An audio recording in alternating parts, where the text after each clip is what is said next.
Kongko Wakil Rakyat. Ini rangkaian dari pra event. Kita akan ada ulang tahun Payungi yang kelima di Oktober nanti. Di Oktober nanti kita bikin kegiatan selama 1 bulan full. Tapi pra eventnya adalah setiap minggu dari mulai Agustus ini nanti kita undang tokoh-tokoh publik.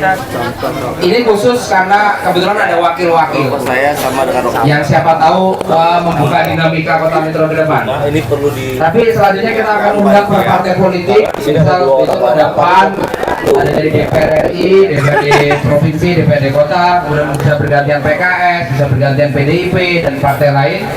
Tapi gunanya adalah kita ingin membincangkan sesuatu yang sebenarnya sangat kecil sekali, bagi banyak kalangan menganggap itu kecil.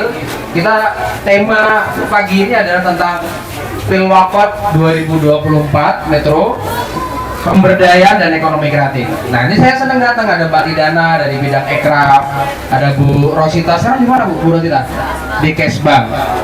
Nah, Kongko ini diskusinya santai aja, pasti didengar sama pengunjung-pengunjung ini, meskipun mereka lebih fokus pada jajanan gitu. Tapi saya kira gagasan-gagasan seperti ini menjadi hal yang penting. Nah, di ulang tahun Payungi, Mas Dwi slide-nya, kita mengambil tema namanya Pancadaya. Dulu ulang tahun pertama kita temanya ramah, ramai, dan resik. Itu bagaimana Payungi dari bambu yang kotor, sampah-sampah menumpuk, kita bersihkan, kita jadikan pasar.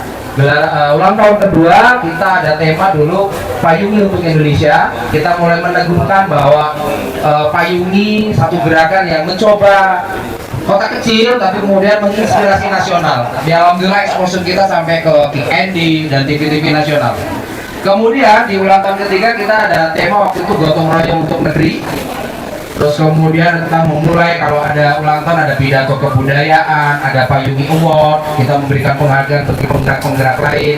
Kemudian di ulang tahun keempat kita ada tema ekofeminisme, karena kita menempatkan perempuan sebagai makhluk yang kreatif gitu. Jadi perempuan itu bukan hanya makhluk yang sering dianggap makhluk seksual, tapi perempuan adalah makhluk intelektual, makhluk spiritual, makhluk sosial. Sehingga 90% pedagang di sini adalah mama hebat.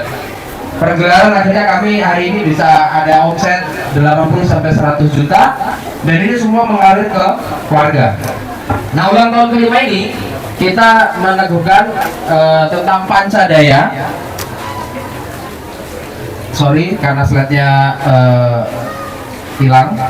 Pancadaya ini kami penggerak-penggerak Payungi ini mencoba meramu sebenarnya apa sih cara kita dalam merawat pemberdayaan itu. Dan pertama di slide ini kami menjelaskan tentang pengetahuan fase yang saya dan Mas Ardito keliling Lampung Tengah 311 kampung, dan Lampung Tengah itu 6 kali lipatnya Singapura. Kalau Bapak Ibu cek, Lampung Tengah itu 6 kali lipatnya Singapura, sedangkan kita tuh hanya 67 km persegi, dan Lampung Tengah itu 67 kali lipatnya Kota Metro. Kenapa saya tahu data-data ini? Ya karena saya sekarang keliling-keliling ke bertemu kepala desa yang hari ini RI 4 ya, kepala desa itu ya. RI 1 presiden, RI 2 itu gubernur, RI 3 itu bupati wali kota, RI 4 itu kepala desa. Nah, banyak kepala desa yang belum selesai dengan dirinya sendiri. Nah, kami keliling ke berbagai kabupaten melihat bagaimana sebenarnya mencari penggerak-penggerak yang selesai dengan diri sendiri. Nah, fase pengetahuan tadi adalah fase penting. Orang mau diajak, orang tumbuh dari kesadaran grassroots, orang tumbuh dari bawah tanpa harus diintervensi oleh kemauan pemerintah dulu. Diuji dulu 6 bulan, kemudian ketika konsisten mungkin pemerintah baru datang. Yang rusak adalah pemerintah datang janji-janjiin, besok lagi nggak ada bantuannya.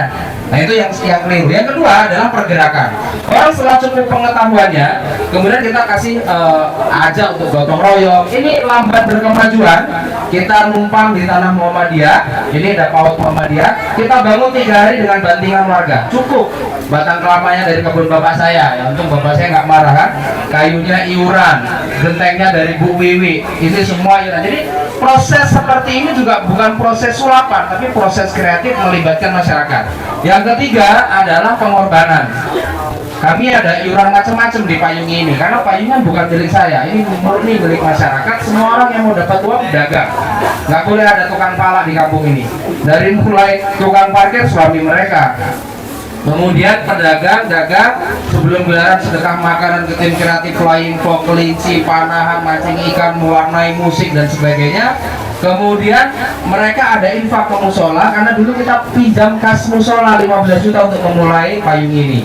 Kemudian ada sedekah, ada infak kas, kemudian ada sekarang iuran kambing, karena Oktober nanti kita ulang tahun, mama pengen motong kambing. Ya ada 8,5 juta lah udah terkumpul, mudah-mudahan kalau sampai Oktober bisa kebeli 5 kambing. Keempat, kita mencoba bicara tentang kebudayaan. Betapa 5 tahun ini masyarakat kebudayaannya berubah. Bangun pagi, bikin kuliner, ada yang omsetnya 8 juta, ada yang omsetnya 6 juta, ada yang omsetnya 2 juta. Semua muncul karena kreativitasnya. Dan ini sebuah kebudayaan yang perlu didorong. Terakhir, kita bicara tentang kesejahteraan. Bapak Ibu yang saya hormati, ketika kita bicara kesejahteraan, kita tidak bicara tentang ekonomi, Pak. Kita tidak bicara tentang material saja. Apakah kita sanggup juga menemani emak-emak, menemani warga, bahwa kesejahteraan itu tentang mentalnya. Kesejahteraan itu juga tentang spiritualnya, keguyuban masyarakatnya. Kesejahteraan itu juga tentang kolektivitas, menata tata ruang secantik mungkin. Meskipun tidak mewah, tapi engaging lah, ada nuansa seninya. Jadi kesejahteraan bukan hanya berporos pada material. Dan mohon maaf, kemarin saya ke anak tua, Mas Ardito, saya ketemu tetua-tetua adat dan mereka menyepakati bahwa ini susah karena anak-anak sini semua ada yang kriminal gini-gini. Lalu saya balikan ke tetua adat, kalau anak-anak muda sini keluar balik bawa motor lagi, kira-kira Bapak Ibu nanyain nggak motor itu dari mana? Berarti tidak bisa Bapak Ibu nyalahin tentang keamanan itu hanya pada Pak Polisi. Salahkan juga bagaimana kita sistem adat ini harus dikembalikan, bisa ngatur anak-anak muda. Alhamdulillah mereka senang. Alhamdulillah di anak Tuhan, di anak Ratu Haji, mereka mau ngobrol bagaimana mendiskusikan bahwa kebudayaan ini harga mahal. Itu saja. Jadi Pancadaya, karena kita ulang tahun kelima, namanya pemberdayaan, ya kita butuh daya, empowering, kita bicara kekuatan, maka bagaimana yang kuat itu masyarakatnya. Jadi pejabat bukan makin kaya tapi masyarakatnya makin miskin, gitu nggak? Jadi bagaimana semua yang berada di ranah publik itu yang kayak Pak Komar ini lah standarisasi pejabat nih, sederhana ya kan?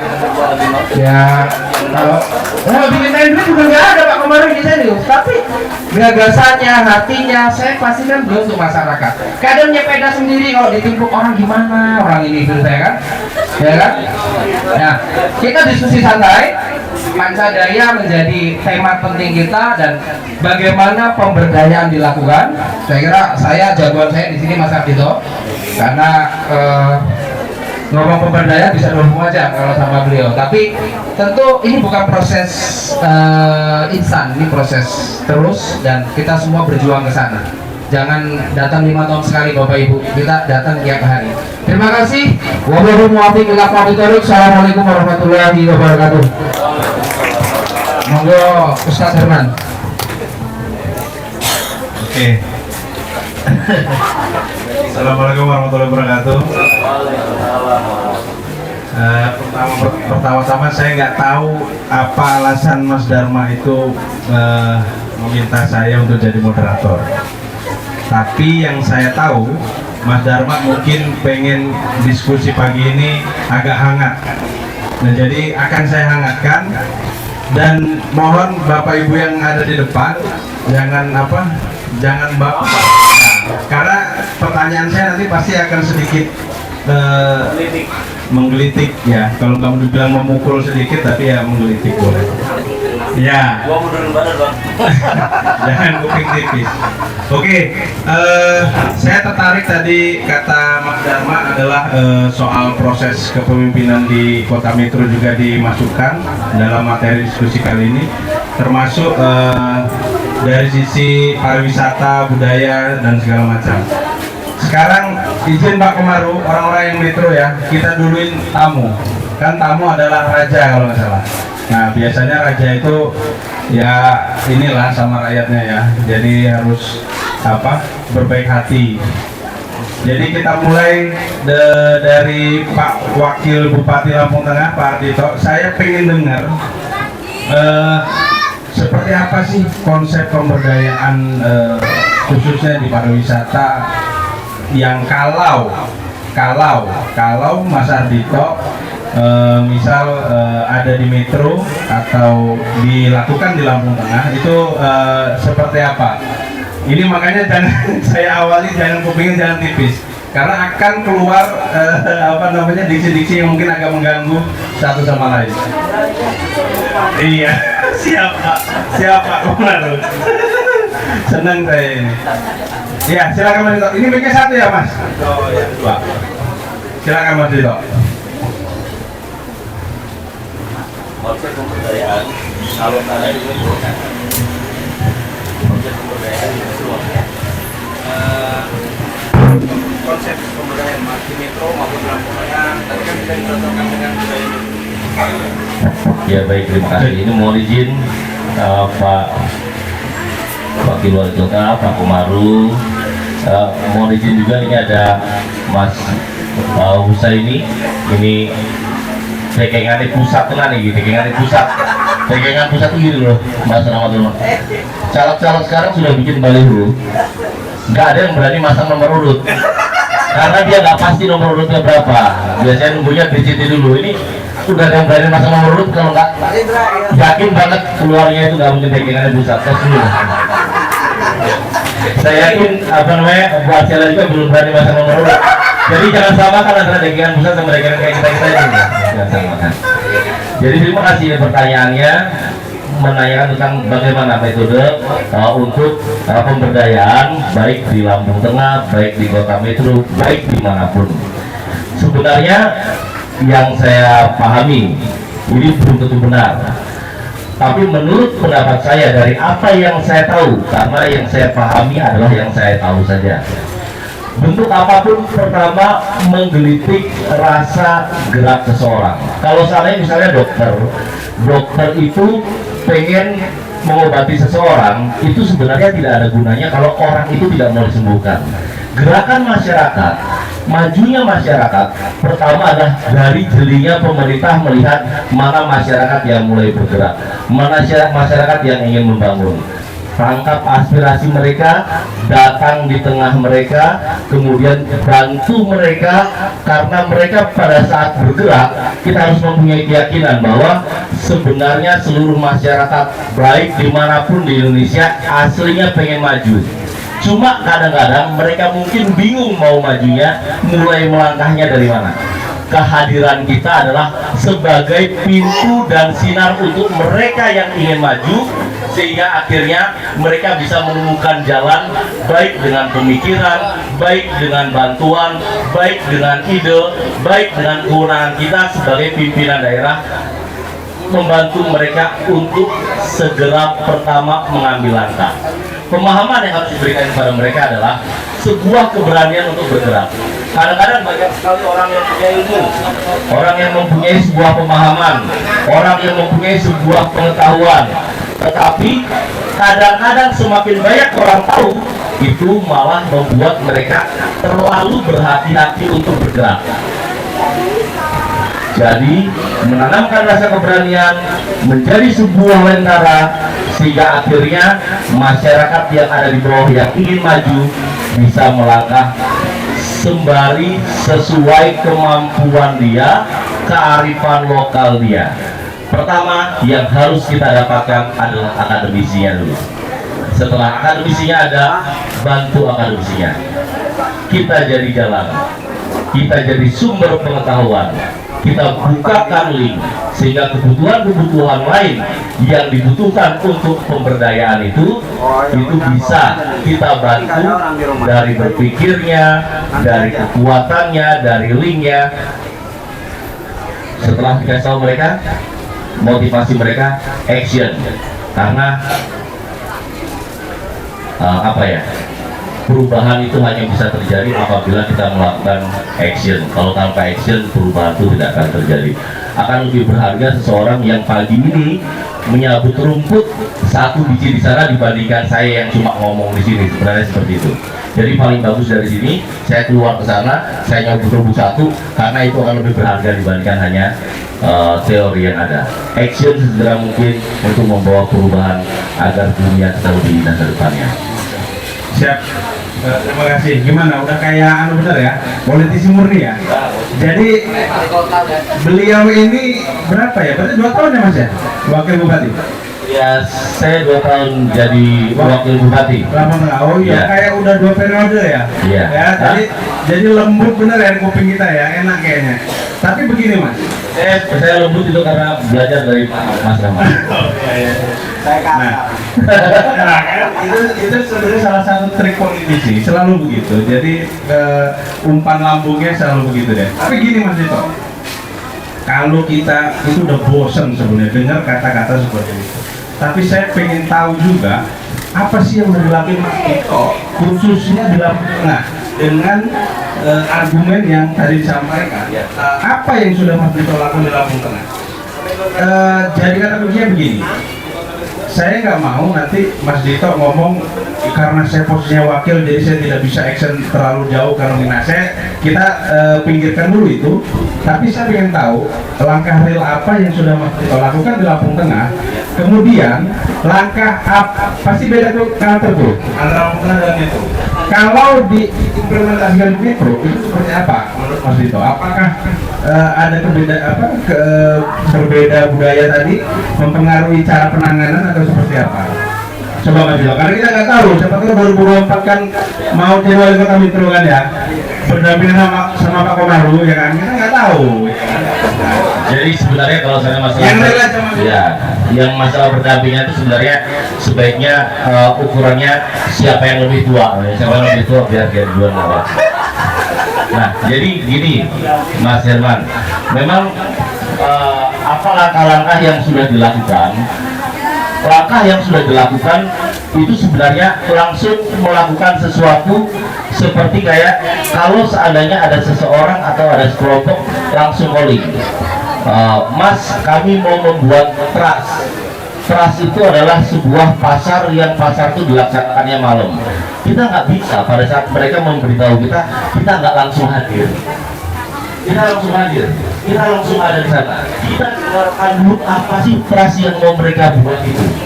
Setelah itu dengan apa yang kita tahu kemudian kita berikan kepada dia ide.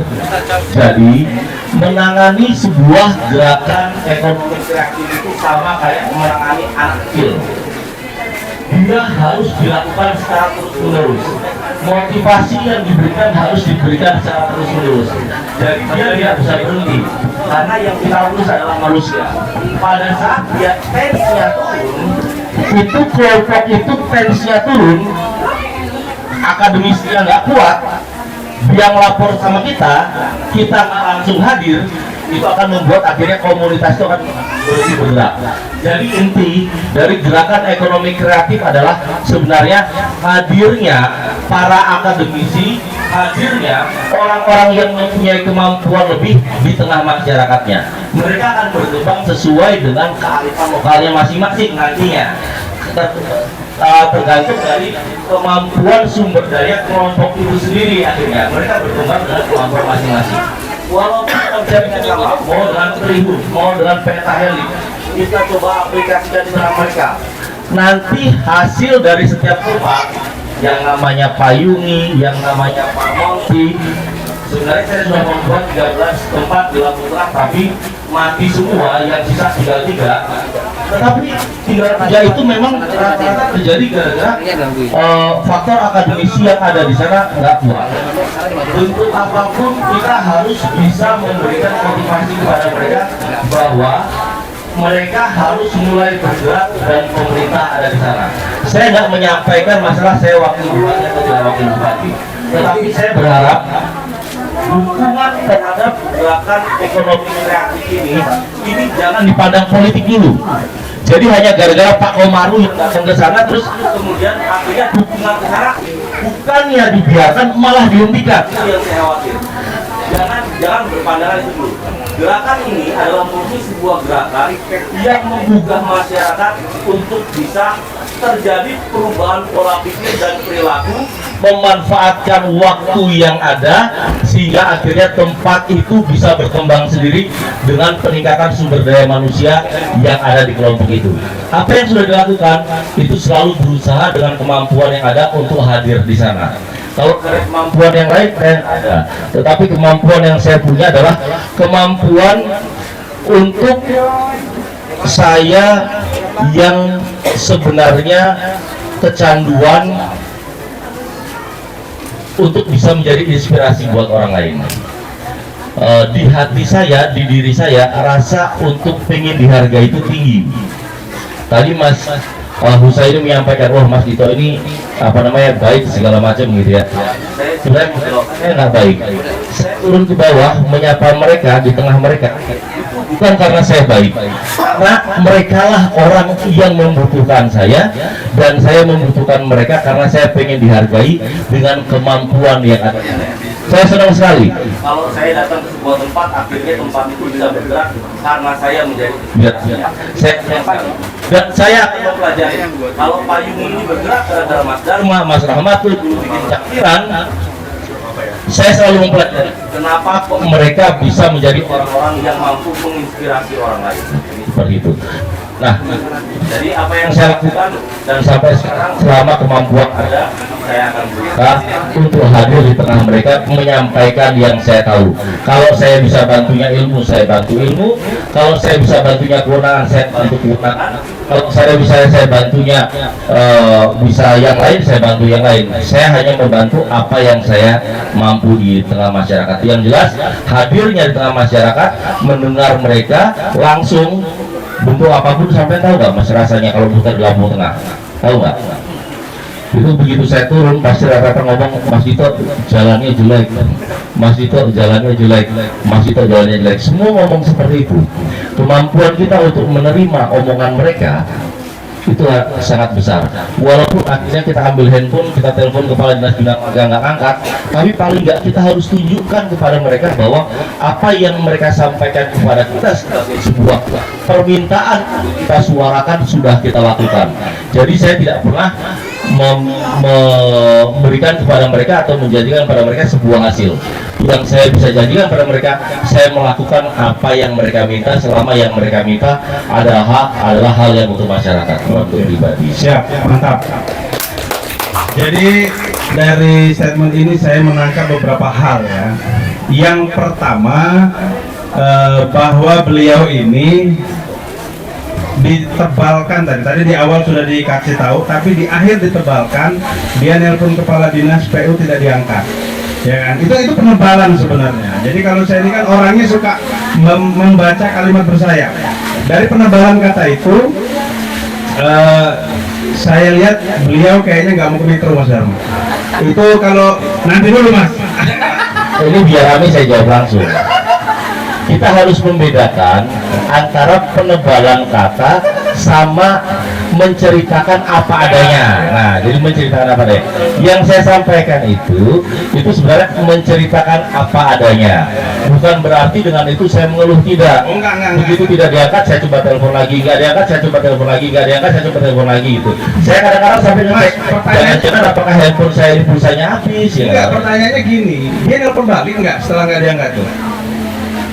Nah, dengan diam ini saya sudah tahu jawabannya. Jawabannya tidak telepon balik. Enggak telepon balik. Nah, ya benar. Artinya dari situ Mas Dharma, kita bisa ambil kesimpulan. Bukan ini kesimpulan saya ya.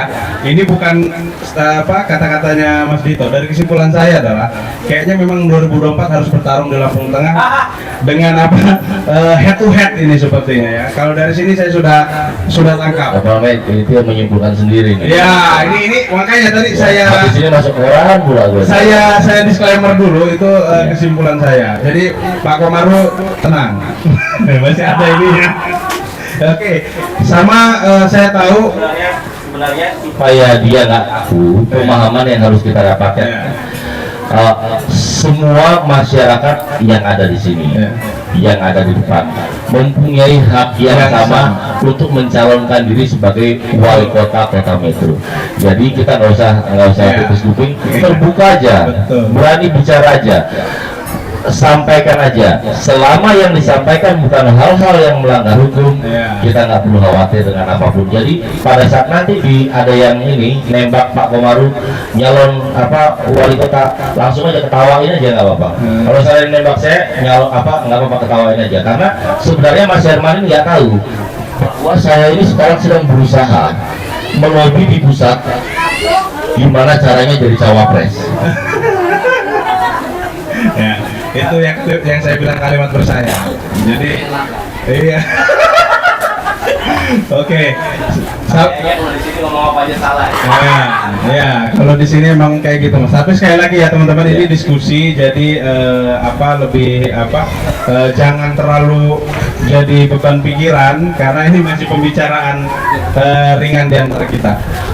Pertanyaan ketiga ke saya lagi apa yang lain? Oh enggak, ini kayak yang lain Mas. Yang lain, ya. Tadi saya pengen menyuplik sedikit tadi. Nah, terus ada hal lain yang saya tangkap dari dan saya setuju banget dari Mas Dito tadi.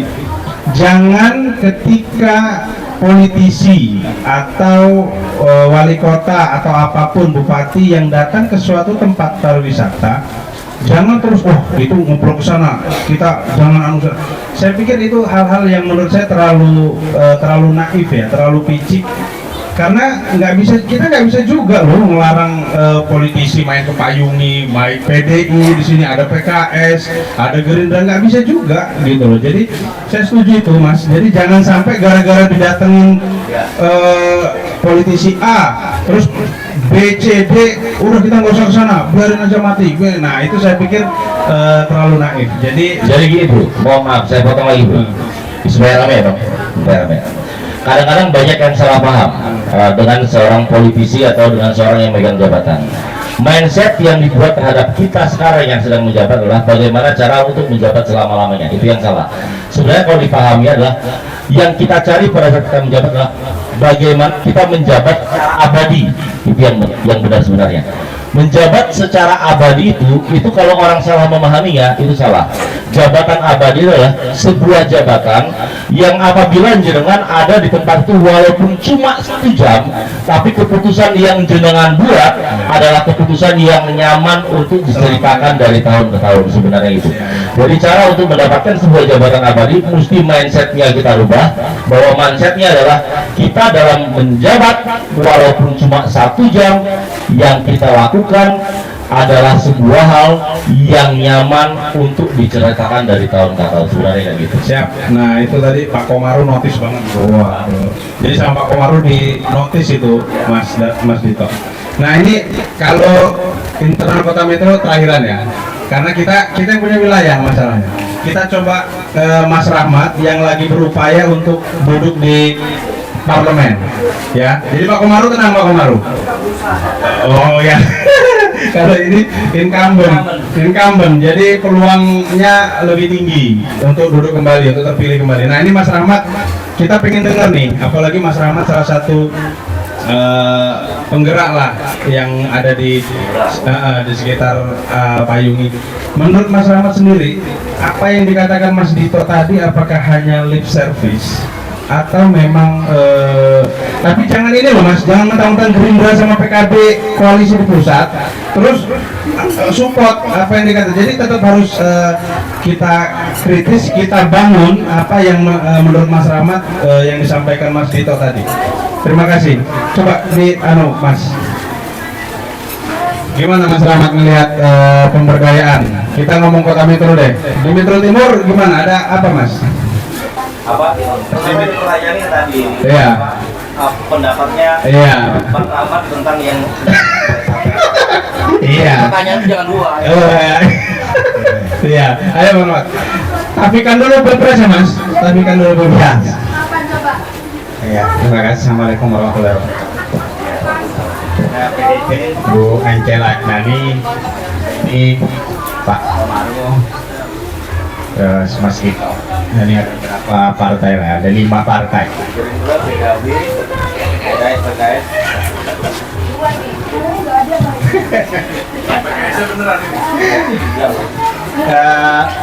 Pertama saya ingin berbeda, Mas Dito, soal teori.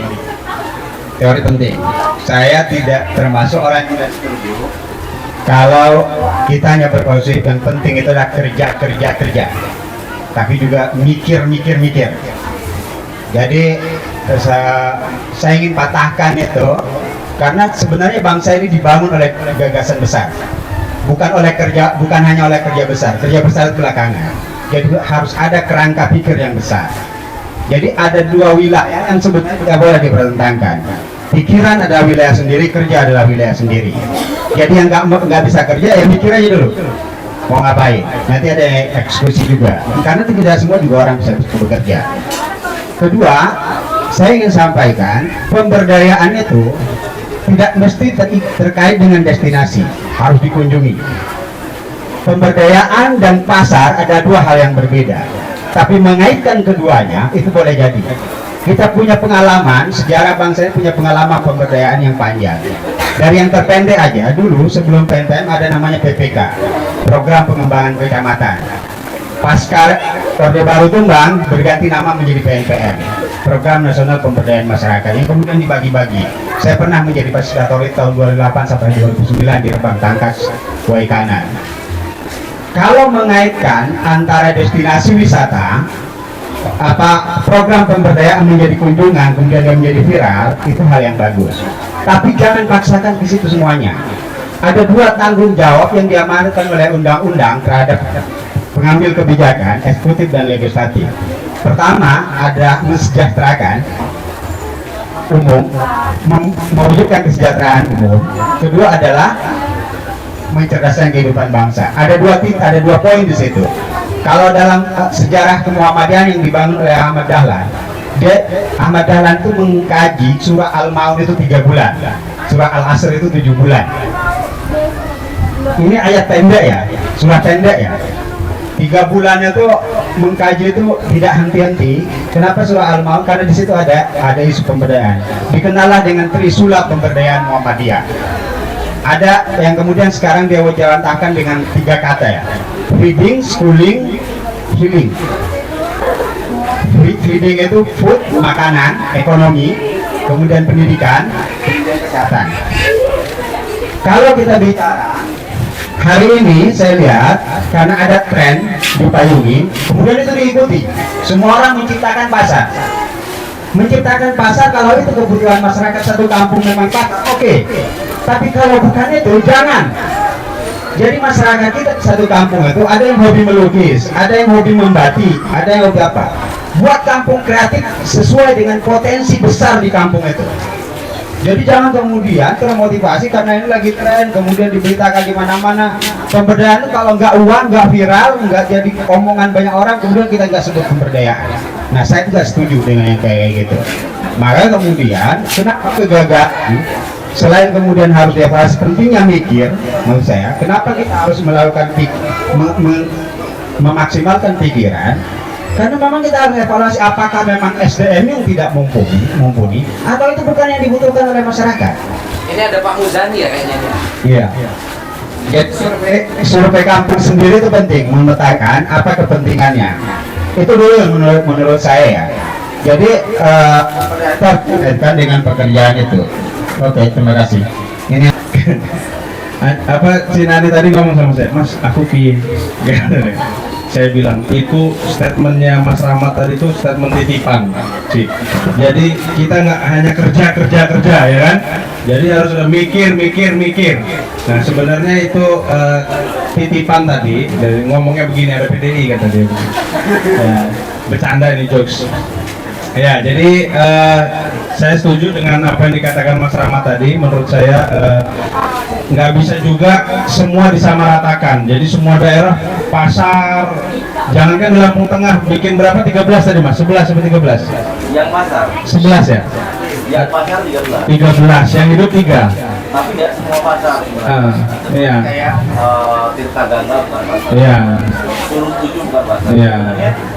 Yang pasar berarti berapa Mas? Yang pasarnya 13. Nah iya, artinya yang hidup 3 ya Mas ya.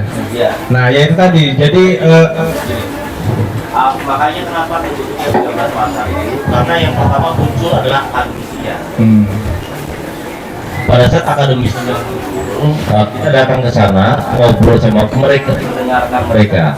Jadi kita ikut untuk mereka, pemikiran mereka mengembangkan berdasarkan kearifan lokal masing-masing. Makanya saya sampaikan tadi pertama itu yang akademisinya. Pada saat akademisi itu dia, yuk mas kita bersihkan bareng-bareng. Yuk mas coba kita bersihkan Curug 7, kita bersihkan bareng-bareng. Yuk mas kita bersihkan Bukit Batubara, kita ke sana, kita bersih Bukit Batubara, saya juga foto di sana. Jadi gini, tergantung dari tempat pemberdayaan yang dilakukan. 13 yang saya sampaikan tadi, yang dia menyampaikannya adalah pasar. Tapi benar memang yang disampaikan sama Bang Rahmat juga, karena saya juga harus menghitung bahwa hal-hal lain yang selama ini dilakukan dengan usaha untuk membangun pariwisata itu pemberdayaan. Selama ini saya berpikir pemberdayaan yang saya lakukan hanya 13, tapi Bang Rahmat bilang, saya mikir lagi, oh berarti tempat-tempat wisata juga pemberdayaan. Berarti otomatis sebenarnya banyak yang saya pemberdayakan sebenarnya. Jadi makanya tadi oh ya boleh. Tapi sedikit aja, ini yang 3 udah antri. Iya, karena saya tadi agak terganggu ya. Ya tadi kepotong, yang akhirnya belum saya sampaikan. Kedua, yang ingin saya tegaskan benar, dan itu bisa jadi catatan buat saya nanti kalau saya tidak komitmen dengan kata-kata saya. Jadi kenapa perlu saya sampaikan amanat undang-undang tadi dan saya ceritakan soal Muhammadiyah? Saya secara pribadi seringkali mendengar ada negara, ada pemerintah, kita tetap jalan aja. Nah ini ada problem yang harus diselesaikan di situ soal kebudayaan berpikir kita juga. Pertama yang ingin saya katakan, jika ada di jam sekolah anak-anak yang seharusnya masuk usia sekolah dia berkeliaran di jalan, maka negara nggak hadir. Jika ada orang yang kelaparan di tengah kita, maka negara nggak hadir, pemerintah tidak hadir. Maka itulah yang harus diselesaikan oleh pemberdayaan ini. Jadi pemberdayaan masuk ke situ, kita harus melihat bukan hanya kemudian menggerakkan ekonomi di satu wilayah, tapi bagaimana juga yang harus kita pikirkan bukan pemerataan kesejahteraan juga, tapi juga pemerataan akses terhadap apa saja, akses ekonomi, akses modal, akses pasar, akses semuanya. Jadi pemerataan akses untuk berdaya secara ekonomi itu penting. Jadi tanggung jawab negara itu hadir di tengah masyarakat yang lapar dan terkendala soal pendidikan. Hari ini pendidikan kita itu terputus bagi orang-orang miskin untuk mengakses fakultas kedokteran umpamanya, atau fakultas-fakultas yang terkenal mahal. Nah, apakah hari ini wali kota, wakil-wakil rakyat kita, wali kota atau pemerintah negara hadir di persoalan-persoalan yang jadi amanat undang-undang tadi soal kesejahteraan dan pendidikan? Oke, siap. Menurut saya memang kalau orang mau maju itu mantap ya, karena masih di luar. Nggak tahu kalau sudah masuk lingkaran nanti akan berubah nggak? Semoga saja nggak. Ini hati-hati Mas Huseni, Pak Wasis dikabari ini ada lawan tangguh sepertinya secara pemikiran. Oke, sekarang kita masuk ke legislatif ya. Kita coba Pak Komarudin terakhir. Dia pamungkas. Dia harus merangkum kita semua sehingga bisa menyimpulkan dengan pas.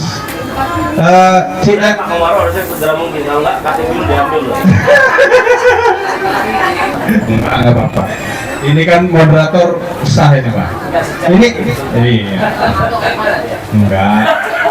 Ini kita tanya sama Cinani yang memang komisi 2 ya. Komisi 2 aja ya. Ini membawahi pariwisata. Saya pengen tahu. Iya, saya pengen tahu apa sih produk yang sudah dihasilkan komisi 2 itu yang bisa membantu pariwisata, pemberdayaan, salah satunya kalau ada pendidikan, oke. seperti apa yang sudah dilakukan? Saya pengen tahu. Jadi kalau ini lagi nyalon lagi kan masyarakat juga berpikir, oh Cina ini kerja nih, bukannya main slot misalnya, kan begitu, ya kan? Saya tahu Cina ini nggak main slot. Saya ini cuma bicara ini saja. ada di negara plus 26. Bukan. Ini Cina ini, silakan waktu dan tempat. Baik, terima kasih. Izin ini Mas Ardito, Pak Komaru, Mas Rahmatullah, Pak Wakil, Pak Husaini. Saya coba jawab. Cuma sebelum menjawab itu saya tertarik tadi yang dibahas oleh Mas Rahmatullah bahwa negara itu punya tanggung jawab dua yang besar. Mencerdaskan kehidupan bangsa sama menjamin kesejahteraan rakyat. Dua tanggung jawab besar. Setelah Indonesia merdeka berapa puluh tahun ini Mas sekarang ini? 78.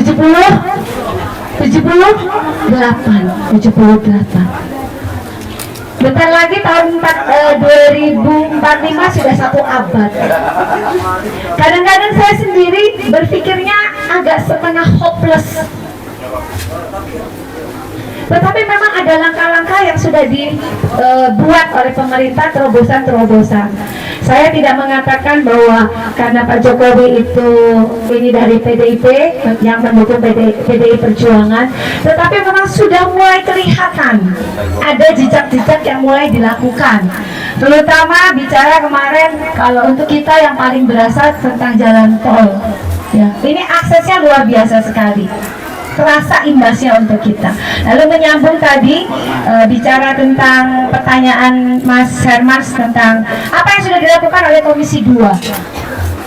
Beberapa produk dari Komisi 2 yang saya memang cermati, kita mulai mendorong beberapa menyelesaikan tugas-tugas yang belum rampung di periode yang lalu. Saya harus katakan yang belum rampung, terutama bumi perkemahan, Yabraman, lalu beberapa titik, ya termasuk support juga untuk payungin.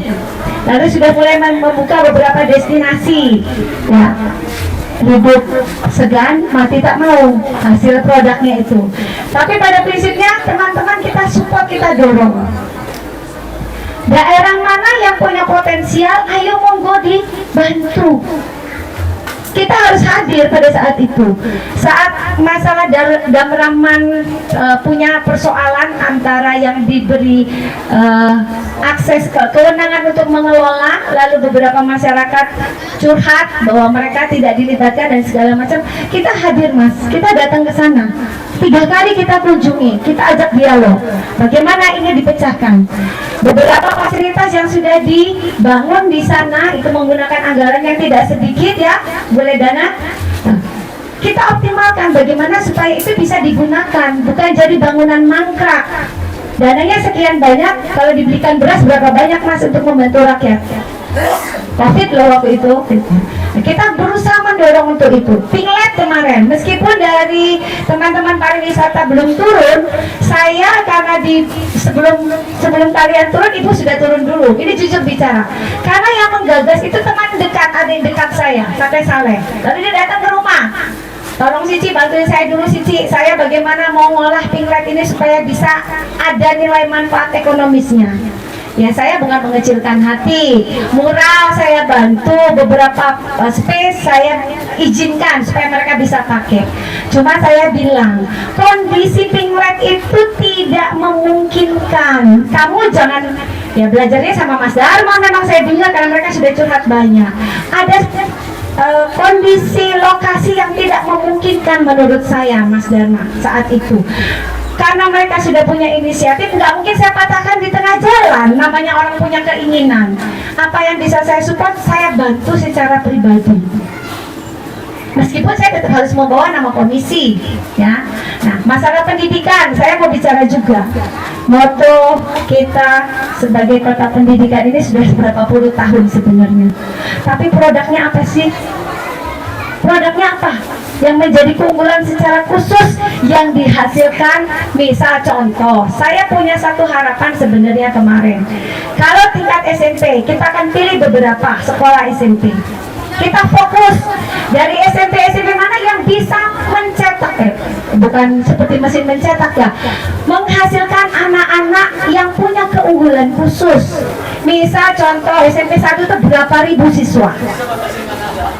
Kalau memang SMP 1 akan diprop, akan menghasilkan anak-anak yang memang mengandalkan hanya di bagian kepala akademik, ya dibikin peserta seluruh olimpiade yang akan mau maju mewakili dari metro, mau titipan dari kabupaten kota yang lain, digodok di SMP 1. Udah kelihatan hasilnya nanti. SMP mana? SMP 4 misalnya. Oh, keseniannya sudah mulai kelihatan nih. SMP 4 difokuskan, akan ada keunggulan di sana. Lalu SMP mana lagi? Olahraga misalnya. Jenjang SD pun sudah seharusnya diplot seperti itu supaya ada keberlanjutan. Tingkat SMA, ya kita pilih lagi. SMK-nya juga bagaimana kita upayakan supaya hasil produk dari SMK yang ada di kota metro bisa diandalkan ke depan. Sekarang ini berapa banyak lulusan SMK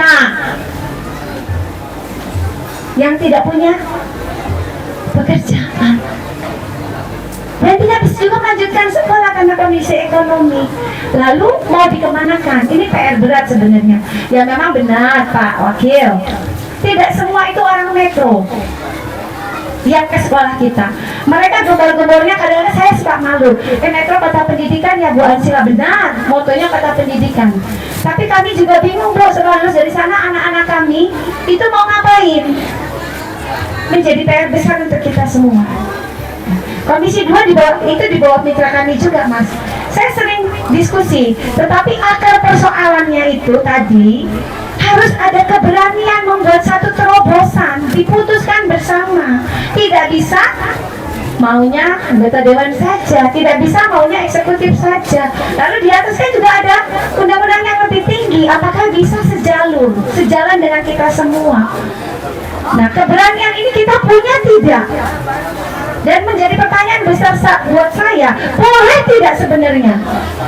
Karena kadang tadi ada pagar-pagar yang menurut saya, ya kalau memang pagarnya harus dirubuhkan ya dirubuhkan. Kalau pagarnya harus diganti lebih tinggi atau lebih rendah, kita harus berani untuk melakukan itu. Baru kita bisa actionnya jelas. Mas Rahmatullah tadi mikir, kejar. Saya berikan satu contoh. Ini secara pribadi yang saya lakukan. Ini tahun keempat ya, Pak Wakil kita duduk. Setiap reses, keluhannya terutama Yoso Mulyo, Hadi Mulyo Timur, Hadi Mulyo Barat. Pupuk susah, dapatnya mahal, harga gabah carut marut lah, maksudnya enggak stabil benar-benar. 3 tahun kuping saya begah juga karena saya juga tidak bisa memberikan solusi. Akhirnya saya dorong suami saya, harus ada action yang kita buat. Kita buat pendopo tani, kita bikin terobosan, saya beli tanah, kita bikin pembibitan, kita bagi ke masyarakat yang mau mencoba bibit kami. Ya sekarang meskipun cakupannya hanya Yoso Mulyo, untuk masalah pupuk dan harga gabah 2 periode hasil musim panen tidak ada kendala. Boleh dicek di Yoso Mulyo. Saya harus berani menggunting. Dan yang anehnya lagi Mas, pupuk saya sekarang di gudang kami itu sisa 52 karung. 3 tahun teriak-teriak Mas, pupuk nggak ada, pupuk mahal. Saya juga tidak mengatakan ini murni salah dari pemerintah, tapi masyarakat juga harus diberi pembelajaran. Karena semua bermain. Nah, kita harus ada keterbukaan di sini. Dan sekali lagi berani untuk action. Nah, action ini juga nggak bisa tadi, harus didukung. Ada naskah anak akademik yang memang harus tahu bahasanya seperti apa, eksekusinya bagaimana. Para ahli yang duduk akan membantu seperti apa kondisinya. Nah, harus sepikir sebadan kalau menurut saya. Nah, itu yang saya bisa jawab. Silakan nanti mungkin kalau ada yang lain. Oke, terima kasih Cik Nani. Jadi ada beberapa yang saya catat dari Cik Nani. Kita kalau ngomong keberhasilan Jokowi Cik Nani, hati-hati Cik. Karena ada 2 capres yang diuntungkan nanti. Jadi bukan cuma dari PDI Perjuangan. Itu yang pertama. Yang kedua, masih panjang diskusinya kalau kita bahas keberhasilan pemerintah, karena Cinani sendiri tadi sebenarnya membatalkan itu dengan produk pendidikan yang kurang oke, pupuk segala macam apa. Saya juga nggak tahu apa Menteri Pendidikannya online terus, saya juga nggak tahu. Artinya kan itu pilihan Pak Jokowi juga. Nah jadi menurut saya semua ada dari atas juga ada dari akar rumput yang harus saling sinergi sehingga benang merahnya ketemu. Jangan sampai yang di bawah pengen begini kebentur sama di pucuk, aturan yang di pucuk, undang-undang dan segala macam. Nah mungkin bisa dari partai pemerintahnya menyampaikan ke sana kan, jadi lebih mudah nyampe, lebih gampang itu. Oke, sekarang kita dengar dari saya bingung ini jabatannya apa Pak? Banyak bener masalahnya. Ketua DPC Mas ya kalau PKS. Ketua DPC PKS. Tadi jalur pusat juga kata Mas Dito, terus juga wakil ketua DPRD Kota Metro, ya kan, katanya targetnya tahun 2024 ya adalah ya. Jadi coba Pak Wakil Ketua DPRD, bagaimana nih DPR sendiri, apakah tadi Cinani mungkin katanya harus sama-sama dari DPR seperti apa, pucuk pimpinan juga harus ikut intervensi, jangan sampai kayak tadi Cinani aktif sendiri bikin gudang apa tadi kan, artinya itu nah itu harusnya disupport, jangan sinergi aja Mas, karena kamu Metro Utara Mas ini Metro Pusat. Oke, coba Pak Wakil Ketua DPRD, terima kasih. Assalamualaikum warahmatullahi wabarakatuh. Waalaikumsalam warahmatullahi wabarakatuh. Habibun, yang saya hormati mama saya Mas Komarung, Wakil Wali Kota, juga pengurus PKS, abang saya Bang Dito, abang lama sih telah 3 tahun. Wakil Bupati Lampung Tengah, saya juga asal dari Lampung Tengah, Mas Dito. Abang kita yaitu Mas Rahmatul Umah, ini dari senior kampus sampai senior hari ini ya. Mudah-mudahan beliau jadi di Metro Timur. Sahabat saya Cinani dari DPRD Komisi 2, founder Payungi, Mas Dharma, dan coach kita hari ini Bung Herman, dan seluruh kawan-kawan yang hadir pada kesempatan siang hari ini. Tentu apa yang kawan-kawan sudah sampaikan dari Bang Dito, Bang Rahmat, kemudian Cik Nani, dua hal kata yang tentu kita harus sama-sama bisa memahami dan sepakati, bahwa tugas dari pemerintah itu yang pertama mencerdaskan kehidupan bangsa, kemudian mensejahterakan rakyat. Nah ini menjadi poin penting bagi kita, tugas kita baik di unsur pemerintah maupun di unsur masyarakat, bagaimana dua kata ini, dua kalimat ini tentu harus kita maknai pekerja gotong royong. Ya, kalau kita bicara tadi disampaikan di awal oleh Mas Dito, ketika kita mau bekerja dan bekerja, maka akan lahirlah yang namanya hasil dari peradaban, hasil dari apa yang sudah dikerjakan. Tapi tentunya tidak terlepas dari apa yang berawal dari sebuah ide, gagasan, pemikiran yang tadi juga sempat terbantahkan oleh Mas Rahmat ya. Bagaimana ide itu harus juga ya mendominasi. Ya.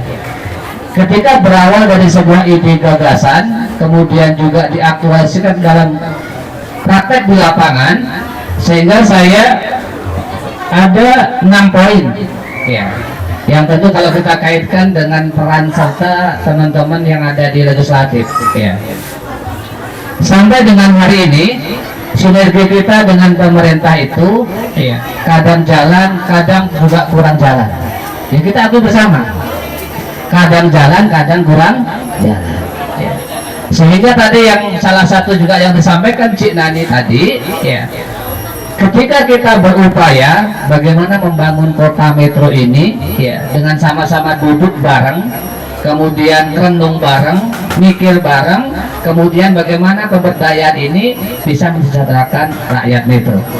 Yang tadi disampaikan salah satu mungkin contoh di Lampung Tengah, setiap turun, Mas, jalannya ya Mas. Itu juga Mas Komaru ketika naik sepeda, Pak Wakil, jalannya dibenahin ya, lampunya banyak yang mati. Ya. Ini kondisi yang luar biasa di bawah. Ya. Tapi dengan mungkin ke depan, ya, ini bicara ke depan ya. Kalau bicara hari ini, kita cukup menjadi salah satu potret kita lah yang perlu ditingkatkan sinerginya. Ya. Peran kita juga di DPRD, ya, tentunya dengan kita sebagai tugas fungsi kita ada 3, ya, dalam rangka kita menjalankan tugas di DPRD, semaksimal mungkin kita sudah lakukan. Sampai mungkin bicara bukan kita kewenangan DPRD, ada kewenangan personal. Yang tadi beberapa contoh anggota DPRD sudah melakukan. Ya. Kita juga di masyarakat, kemudian juga di tengah-tengah mungkin lingkungan kita juga sudah banyak berbuat. Walaupun terkadang ya apa yang kita lakukan juga salah satu mungkin buah tangan kita berkomunikasi dengan eksekutif. Ada juga yang mungkin langsung memang dari personal kita, karena kita bukan melihat hari ini semua akan dicukupi oleh eksekutif pemerintah. Ada hal yang memang kita harus tadi ya. Yang pertama mungkin tawaran atau mungkin yang sudah juga kami juga lakukan ya, yang harus dirubah dalam kondisi bangsa ini, rakyat kita ini, yaitu pola pikir. Kalau masyarakat kita ini pola pikirnya ini masih, mohon maaf gitu ya, terus hanya mengandalkan pemerintah ataupun meminta, ini yang harus kita rubah bersama. Mungkin 5 tahun yang lalu ketika founder kita Mas Dharma dan kawan-kawan ya, para penggagas, para pemikir memikirkan payung ini, mungkin awalnya juga berpikirnya sederhana, tapi ketika ini tumbuh besar maka sampai mungkin sekarang sudah nasional bahkan internasional ya, sampai kepada masyarakat luar melihatnya. Bahkan pengunjungnya hari ini bukan hanya teman-teman masyarakat metro ya, luar metro, bahkan mungkin juga lintas kabupaten, bahkan mungkin lintas provinsi. Ada beberapa kali mungkin dari Palembang, bahkan mungkin dari Jawa. Ini kan luar biasa. Nah, ini. Jadi yang pertama, pola pikir yang harus mungkin kita tanamkan kepada publik, kepada masyarakat ini, 2 hal tadi. Kita harus cerdas, harus pintar, mau belajar, kemudian juga apa? Kita harus mandiri dari menyelamatkan diri sendiri dulu. Baru kita bicara tadi, berbicara gotong royong, sama-sama ya. Ini pola yang pertama. Kemudian yang kedua, bagaimana pemahaman kita di masyarakat atau mungkin yang sudah duduk ini, tadi disinggung oleh pertama dari Mas Dharma tadi, ketika jadi pejabat bukan mengkayakan ya, tapi bagaimana mensejahterakan kepada masyarakat. Ya memang repot, bahaya ini mengkayakan ya. Dulu mungkin nggak ada, kemudian setelah jadi sekian tahun, sekian periode, tadi juga disampaikan oleh Mas Dito, yaitu yang abadi, dikenang oleh rakyatnya, dikenang oleh masyarakatnya, baik kebijakan maupun sesuatu yang diberikannya. Kemudian lagi-lagi butuh action nyata ini, Bung Herman ya. Kalau semua kita ya, bukan hanya teoritik ya, tapi action nyata walaupun kecil tadi. Dicontohkan oleh Mas Dito. Kita hari ini keluar-keluar, ada tangga kita, kawan kita mencabut rumput di depan rumah. Dia yang nyata. Kita juga harus buktikan apa kerja nyata kita dalam rangka untuk mensejahterakan masyarakat. Kemudian tidak kalah pentingnya bagaimana 2 pola ini yang saya pikir penting, mencerdaskan spiritual kita ya, mungkin cara pikir kita, termasuk mungkin hati kita, kemudian mencerdaskan emosional. Bagaimana orang ini tertarik, bagaimana orang ini mau terlibat, sengkuyung kalau bahasa Jawanya, bareng-bareng untuk mensejahterakan bersama, dari rakyat untuk rakyat. Kemudian yang terakhir, didukung dengan kebersamaan. Kalau seluruh stakeholder ini bersama, dari eksekutif, Pak Wali, Mas Komaru, ini bersama-sama dengan kita sama-sama ketahui APBD kurang lebih 900 miliar tuntas kok. Ya. Pasti itu disiapkan gitu kan, kira-kira gitu kan. Iya Mas. Iya. Ya kalau mereka tak bisa tuntaskan siapa tahu gitu ya. Ada orang yang siap menuntaskan kondisi metro. Itu juga Cina siap sih ya. Tadi sudah bisik-bisik wakil maju yuk gitu. Ya. Kenapa? Kita juga berharap ya. Ketika masyarakat kita ini berkembang, ya, kemudian juga mungkin pembangunan pemerintah juga berkembang, is oke nih. Ya, karena masyarakat tadi merindukan kota yang terbaik, kota yang nyaman, kota yang asri, yang tentunya penuh dengan kebersamaan dan penuh dengan kesejahteraan. Sekian, assalamualaikum warahmatullahi wabarakatuh. Waalaikumsalam warahmatullahi wabarakatuh. Saya tadi lupa kalau Pak Husaini sama Pak Komaru ini kan ustadz. Jadi kalau ceramah itu kan panjang ya. Kalau mau Jumatan tuh biasanya 20 menit. Saya lupa tadi. Jangan ceramah ini. Tapi bagus poin-poinnya. Artinya positif, ya kan? Nah, cuman saya tadi mengutip beberapa kali saya ngelihat gesturnya Pak Wakil ini kalau ngomong ke Pak Komaru tuh gini. Jalan rusak, ya Pak. Jalan rusak ya Pak. Jadi saya pikir, ini ada apa ini? Jadi kita kan memperhatikan juga ya. Ini ada apa? Kok jalan rusak ke Pak Komaru terus? Apakah telepon dia nggak diangkat Pak Wakil? Sama kayak Pak Mas Dito tadi. Ini yang jangan-jangan ya kita kan boleh berprasangka ya. Kayak kesini terus. Apa Kadis PU-nya ada apa dengan Pak Wakil? Jadi kok kayaknya Pak jalan rusak. Ini Bang Irma. Ya, terkait memang kondisi kita, ya. Kita ini kan kebetulan mitra saya ini salah satunya juga Komisi 3 ya? Ya, Komisi 3, saya koordinator Komisi 3 itu salah satunya di Infrastruktur. ya. Sebelum beberapa pekan kejadian itu koordinasi bagus, lancar lah itu kan. Ya di remote aja datang gitu ya, gitu kan ya. Setelah kejadian beberapa kali itu ya, kok tiba-tiba kok nggak connect gitu ya gitu kan. Nah, jadi ketika kawan-kawan nanya gitu kan, bukan betul juga. Jadi saya nggak kena hoax juga gitu kan ya. Kirainnya mohon maaf gitu kan, wakil wali kota takut sama PU gitu kan. Ya bahaya itu, nggak boleh gitu kan ya. Kita aja koordinasi gitu kan ya. Jadi nggak ada kita ini dewan takut sama mitra, dewan takut sama Kadis, nggak ada. Ya kita tetap semuanya sinergi yang terbaik gitu. Mungkin itu bagian Mas. Siap, itu makanya ini kan saya ngebantu ini Mas, ngebantu kamu klarifikasi keluar sebenarnya. Saya kasih jalannya. Jadi itu. Oh ya, siap. Jadi untuk seperti kayak telepon nggak diangkat, kemudian itu bukan berarti saya benar.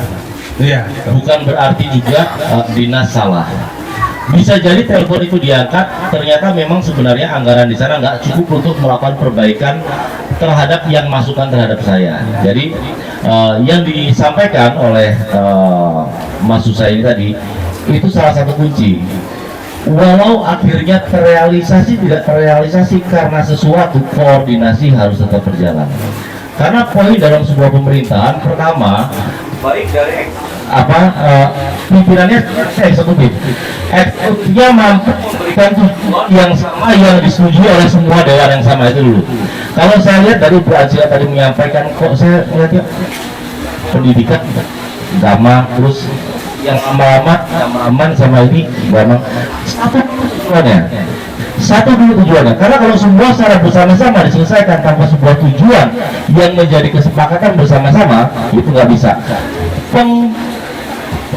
Cara memimpin sebuah organisasi, misalnya organisasi ini dibilang organisasi kota metro, itu harus mampu memimpin semuanya, dan sebuah kepemimpinan itu hanya bisa jadi apabila mau mendengarkan dan apabila dalam sebuah komunikasi itu ada salah satunya yang rotan itu dia maksudnya fleksibel orangnya, mau mendengarkan. Kalau seandainya misalnya masukan seseorang tidak bisa dilaksanakan, dia mampu menjelaskan. Saya mempunyai keyakinan kalau seandainya sebuah manajemen dalam organisasi, pertama tujuannya Jadi tujuan bersama, semua sepakat sepaham. Kemudian setelah itu dalam pelaksanaannya, perencanaan ada, koordinasi ada, aktualisasi terus lakukan pengawasan itu berjalan, itu akan tetap mempunyai hasil yang maksimal. Keinginan setiap manusia untuk berperan dalam pembangunan pasti ada. Setiap dewan mempunyai masukan dari bawahnya pasti ada. Pak Wali Kota mempunyai sebuah keinginan pasti ada. Pak Wakilnya mempunyai, semua itu apa? Semua adalah bagian dari rasa di hati mereka ingin menjadi rasa orang yang berguna untuk orang di sekitar mereka. Itu pun harus kita pahami, harus kita mengerti. Setiap manusia itu, saya sempat menyampaikan kemarin di depan Ibu Wali Kota, pada dasarnya setiap manusia adalah insan yang mempunyai rasa ingin dihargai. Sama, mereka juga sama, mereka ingin berguna, sama. Jadi apapun yang dilakukan, jangan pernah berpikir seseorang melakukan sesuatu dia tidak seide dengan kita, dia salah. Belum tentu. Kita tidak bisa langsung menyalahkan orang karena kita tidak tahu orang itu melakukan itu alasannya apa. Bisa jadi kita melakukan hal yang sama kalau misalnya kita di posisi dia. Dengan cara berpikir bahwa setiap manusia selama sumber dayanya itu sudah ada, itu bisa jadi dia melakukan sesuatu yang benar. Sebuah rasa pengertian, sebuah rasa mau meluangkan capek, walaupun kadang-kadang kita mikir keluarga kita sampai nggak kepikiran ya, itu harus ada pada saat kita memegang jabatan, karena jabatan itu nggak akan kita pegang seumur hidup. Kita hanya jabatan megang sementara, dan pada saat sementara mumpung masih ada yang menghubungi kita, maksimalkan. Karena nanti ada momen, ada saat orang tidak ada yang datang lagi ke rumah kita karena kita tidak lagi menjadi orang yang dibutuhkan oleh mereka. Jadi kemudian itu yang pertama. Yang kedua, maksud saya bukan kerja. Maksud saya itu adalah sebenarnya gini, ilmu semua gini, semua ilmu, semua buku itu ada benarnya. Buku kedokteran akan mengunggulkan ilmu kedokteran. Buku psikologi akan mengunggulkan psikologi. Buku metodologi pembangunan akan mengunggulkan buku metodologi pembangunan. Salah apa enggak buku itu masing-masing? Tidak ada yang salah. Semua buku itu benar berdasarkan persepsi sang pembuatnya masing-masing karena ada alasan dia menuliskannya. Nah, jadi maksud saya begini. Maksud saya itu adalah ilmu walaupun sedikit itu akan lebih mempunyai efek kalau kita punya ilmu sedikit tapi kita aplikasikan dibandingkan kita tidak aplikasikan. Tetapi tetap harus mempunyai ilmu. Seperti kayak tadi, mencabut rumput di bawah, dia lebih mempunyai efek. Tetapi kalau seorang pemikir, orang dengan sumber daya yang baik, mungkin dia akan mampu membuatkan sebuah konsep secara alamiah, akhirnya warga sini semua secara bersama-sama menyabut rumput. Kalau pemikir mampu melakukan itu, dia akan mempunyai impact yang lebih besar. Jadi maksud saya, jangan melihat sebuah istilah yang keluar dari saya dari satu sisi. Maksud saya melihat istilah itu pada saat saya menyampaikan itu, saya menyampaikan saat itulah ilmu walaupun sedikit akan lebih mempunyai impact dan action kalau impact dan perubahan kalau ilmu itu langsung kita aplikasikan atau aktualisasikan. Tetapi seorang akademisi yang melakukan sesuatu dengan cara perencanaan, koordinasi, aktualisasi, setelah itu dilakukan pengawasan, itu akan lebih mempunyai impact yang tinggi. Hasil akhirnya seseorang yang berhasil kita tingkatkan sumber daya manusianya, dia akan mampu untuk membangun sebuah daerah lebih baik dibandingkan orang yang sumber daya manusianya lebih rendah. Oke, terima kasih. Enggak, nanti sebenarnya ada closing statement sendiri. Enggak, sebenarnya. Oh ya. Ini saya tahu sebenarnya yang mereka berdua bahas ini. Cuma tadi nggak saya panasin sebenarnya. Panas sendiri barangnya. Jadi maksud saya begini, nanti kan kita ada closing statement nih. Saya kasih closing statement. Nah, jadi nanti pas kita closing statement, Pak Wakil tuh dari tadi udah melototin saya juga soalnya. Jadi iya. Nah, tapi saya paham apa yang disampaikan Mas Dito sama Cinan itu saya paham. Oke, Pak Wakil, izin ini, mohon maaf ini, kenapa di penghujung? Karena kita sebagai eksekutif, kan kita mendengarkan dulu, merangkum, sehingga Pak Komaruf bisa menuangkan itu dengan lebih komplit, lebih komprehensif. Yang kedua, kayaknya emang harus siap ini Pak, harus siap maju. Kayaknya Pak Wahdi diambil sama Arinal itu jadi wakil gubernur Pak. Jadi amin. Doakan amin. Siap. Waktu dan tempat kami persilakan Pak Komaruf.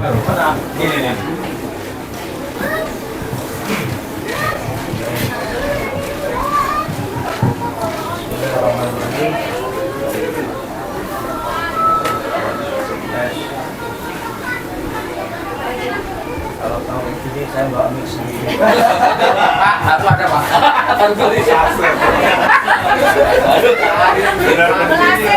Yang malu tuh saya.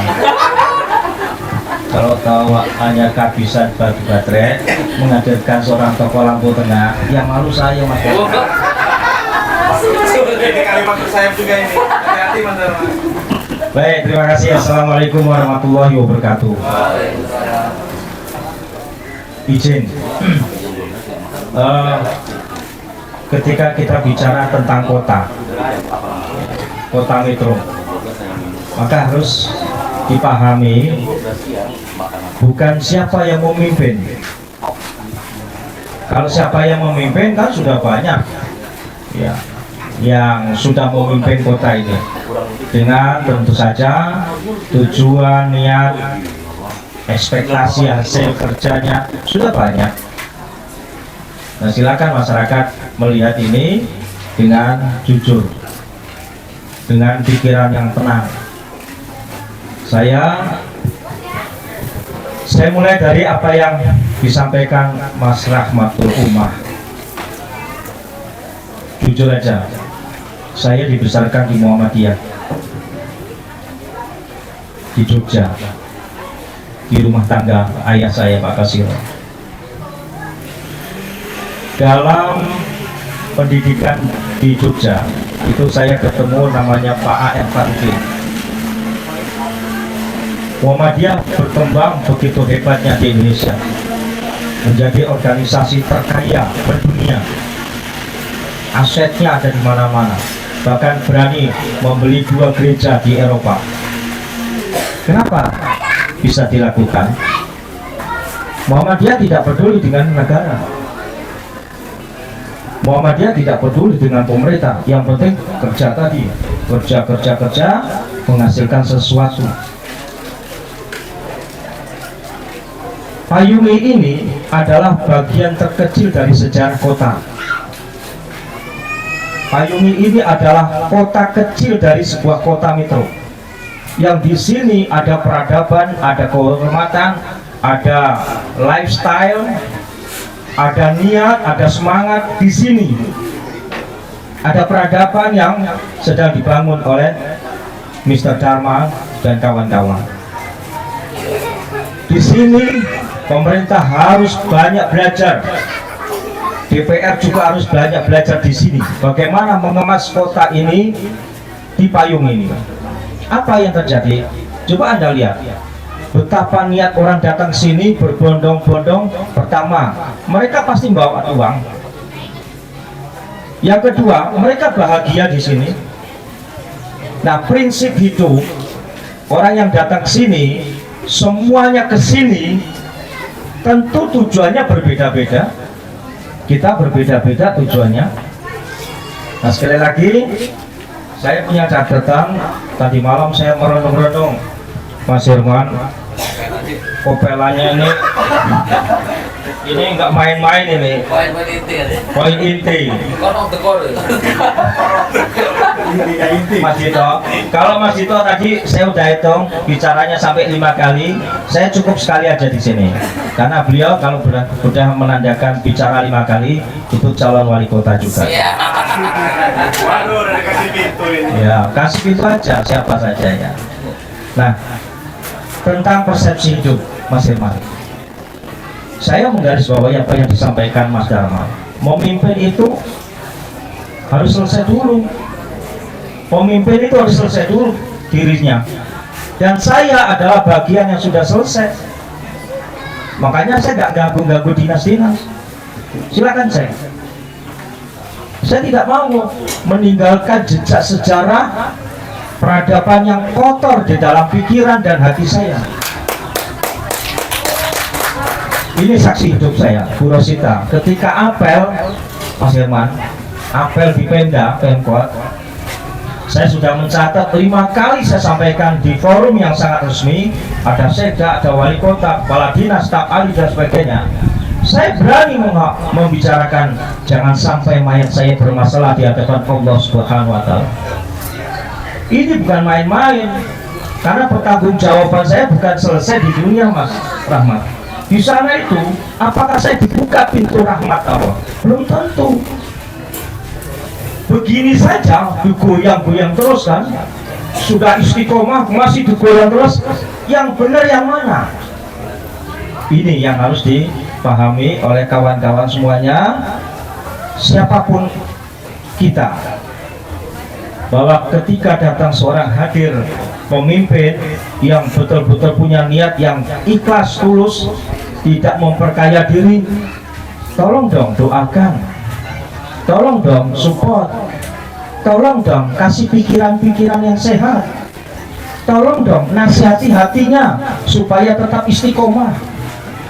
Jangan diganggu istiqomahnya, bahaya, kasihan keluarganya.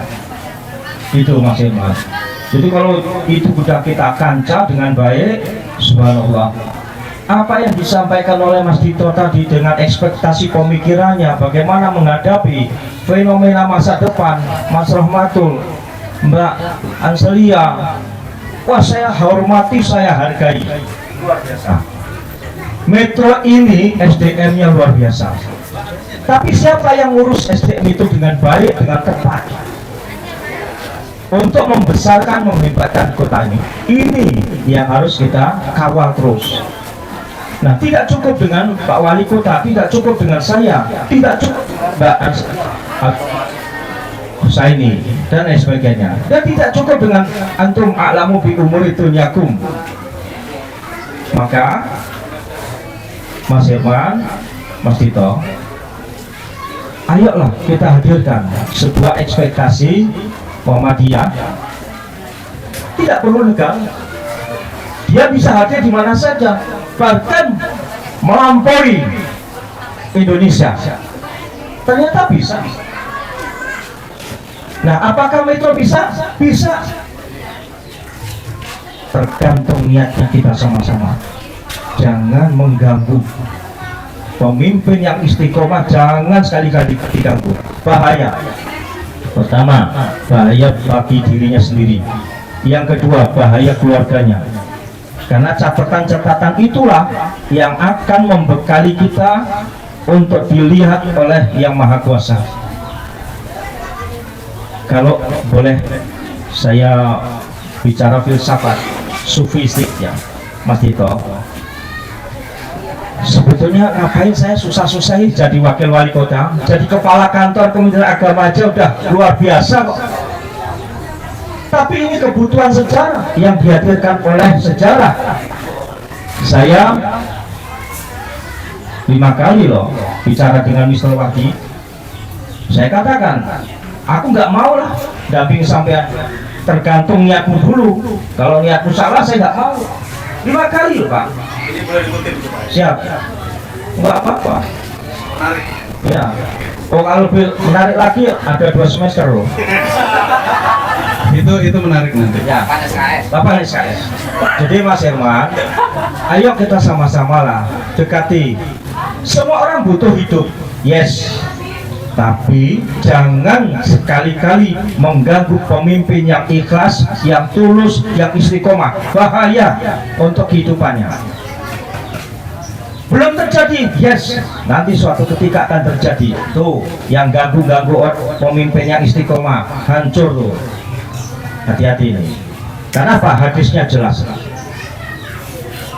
Oleh karena itu, saudara-saudara, apa yang dipikirkan Mas Rahmatul Uma, Mas Dito, Mas Ahmad Husaini, Mbak Anselia, waduh luar biasa. saya mencermati, saya perhatikan keseriusan pembicara-pembicara ini. Tetapi di bagian lain saya bertanya, apakah cukup demikian? Belum. Mbak Angelia tadi bicara bagaimana pendidikan kota metro. Mbak Angelia, 15% aja belum ada keterwujudan visi misi metro menjadi kota pendidikan. 15% aja belum ada. Makanya saya merebut salah satu bagian itu. Apa? Saya berkomunikasi dengan kawan-kawan saya jaringan Timur Tengah. Dan insya Allah dalam waktu cepat kedutaan Mesir akan datang ke metro untuk mengetes calon-calon mahasiswa yang ada di metro. Kita dijatah 15-20 orang. Silakan beasiswa ke Mesir, 0 rupiah. Saya sudah berkomunikasi. Jaringan kami di Timur Tengah luar biasa. Saya mau mencoba Mesir dulu masuk, dan insya Allah Mas Dito izin, satu-satunya kedutaan Mesir berani masuk se-Indonesia itu hanya di metro. Tim beasiswanya akan datang ke metro dalam waktu cepat. Ini saya dapat WA tapi bahasa Arab semua. Ini harus dilakukan.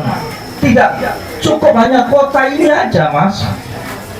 Terobosan di mana-mana. Terobosan pupuk tadi, saya hormat. Ayo semuanya melakukan terobosan dalam rangka menguatkan kota ini.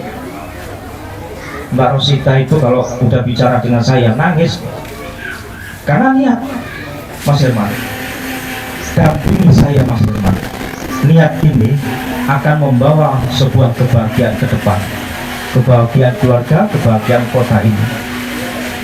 Tapi kalau saya sudah tidak dibutuhkan oleh masyarakat, jangan nunggu 27 November 2024. Hari ini saya tidak dibutuhkan oleh kota metro. It's okay, ngurusin musola selesai. Ini beda, Pak. Prinsip orang itu beda, setiap orang berbeda. Mas Dito dengan saya pasti berbeda. Oleh karena itu, sekali lagi, ayo di samping kita saling menguatkan, ada beberapa hal yang perlu menjadi catatan footnote kita. Yang pertama, saling dukung, jangan saling melemahkan. Pemerintah akan kuat kalau didukung oleh semua elemen masyarakat. DPR nggak hebat-hebat juga kok, dan akan diakui. Ayo jujur aja kan. Nah, jujur kacang hijau ya. Saya dan Pak Wali Kota juga nggak hebat-hebat juga, Mas Herman. Masih banyak kelemahan. 29 bulan, 2 tahun diganggu oleh COVID. Mau bicara apa? Ini beliau tahu persis bagaimana untuk membesarkan kota ini, untuk membahagiakan ruang-ruang kehidupan masyarakat ini, untuk mencapai kebahagiaan masa depan.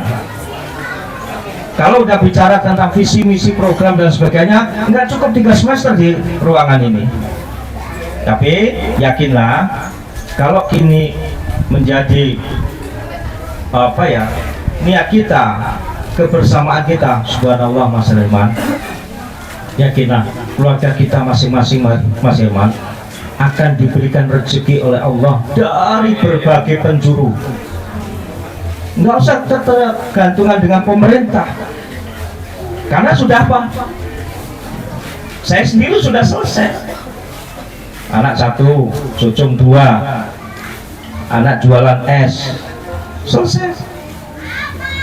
Mau ngapa? Memperkaya. Justru memperkaya diri itu, Mas Herman, itu ada Mbak Titis tadi. Kalau boleh dihadirkan ke sini Mbak Titis.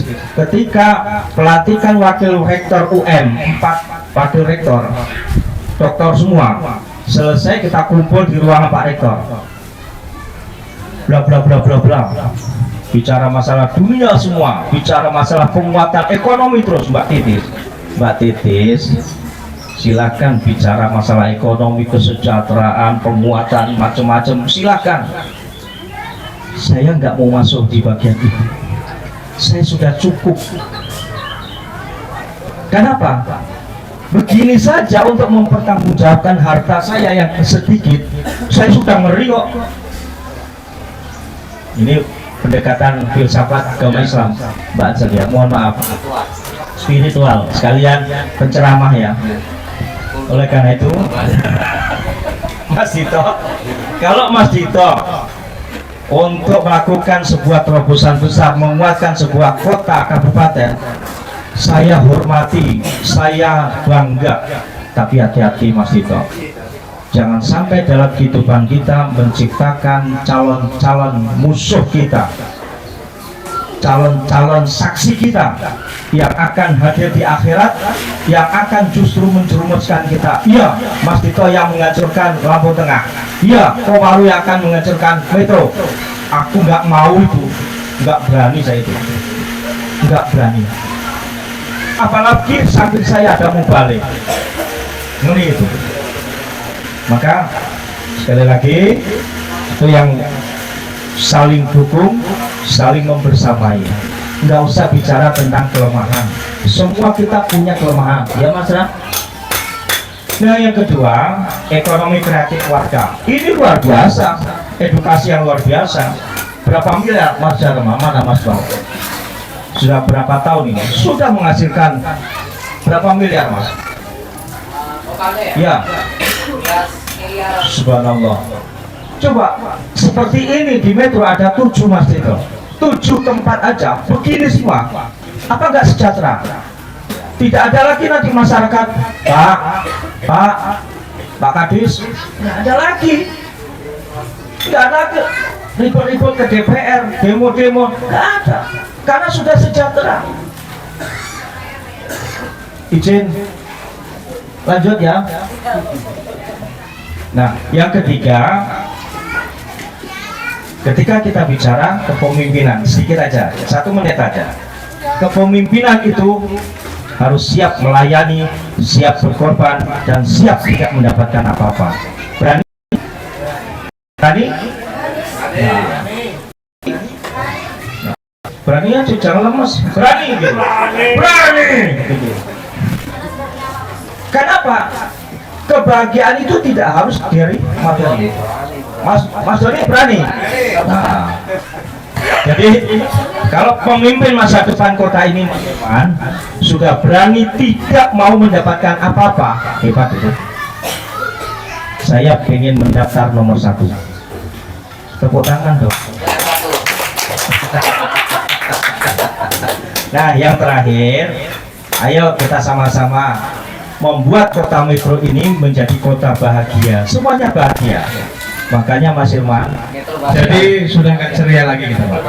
enggak, Udah bahagia aja, nggak ceria lagi. Apa gitu? nah ini beda ini. Ya beda. Jangan dipleset-plesetin. Mas Ilman tuh meleset Nah, iya. terus ya. Saya biasa melihat kalimat saya Pak. Jadi saya mencoba membaca apa arahnya. Saya biasa begitu Pak. Enggak, ini lurus-lurus saja. Ya. Oh ya oke. Jadi suatu ketika ya, saya naik sepeda kurang lebih jam 6:30 berangkat dari rumah dinas sampai jam 11.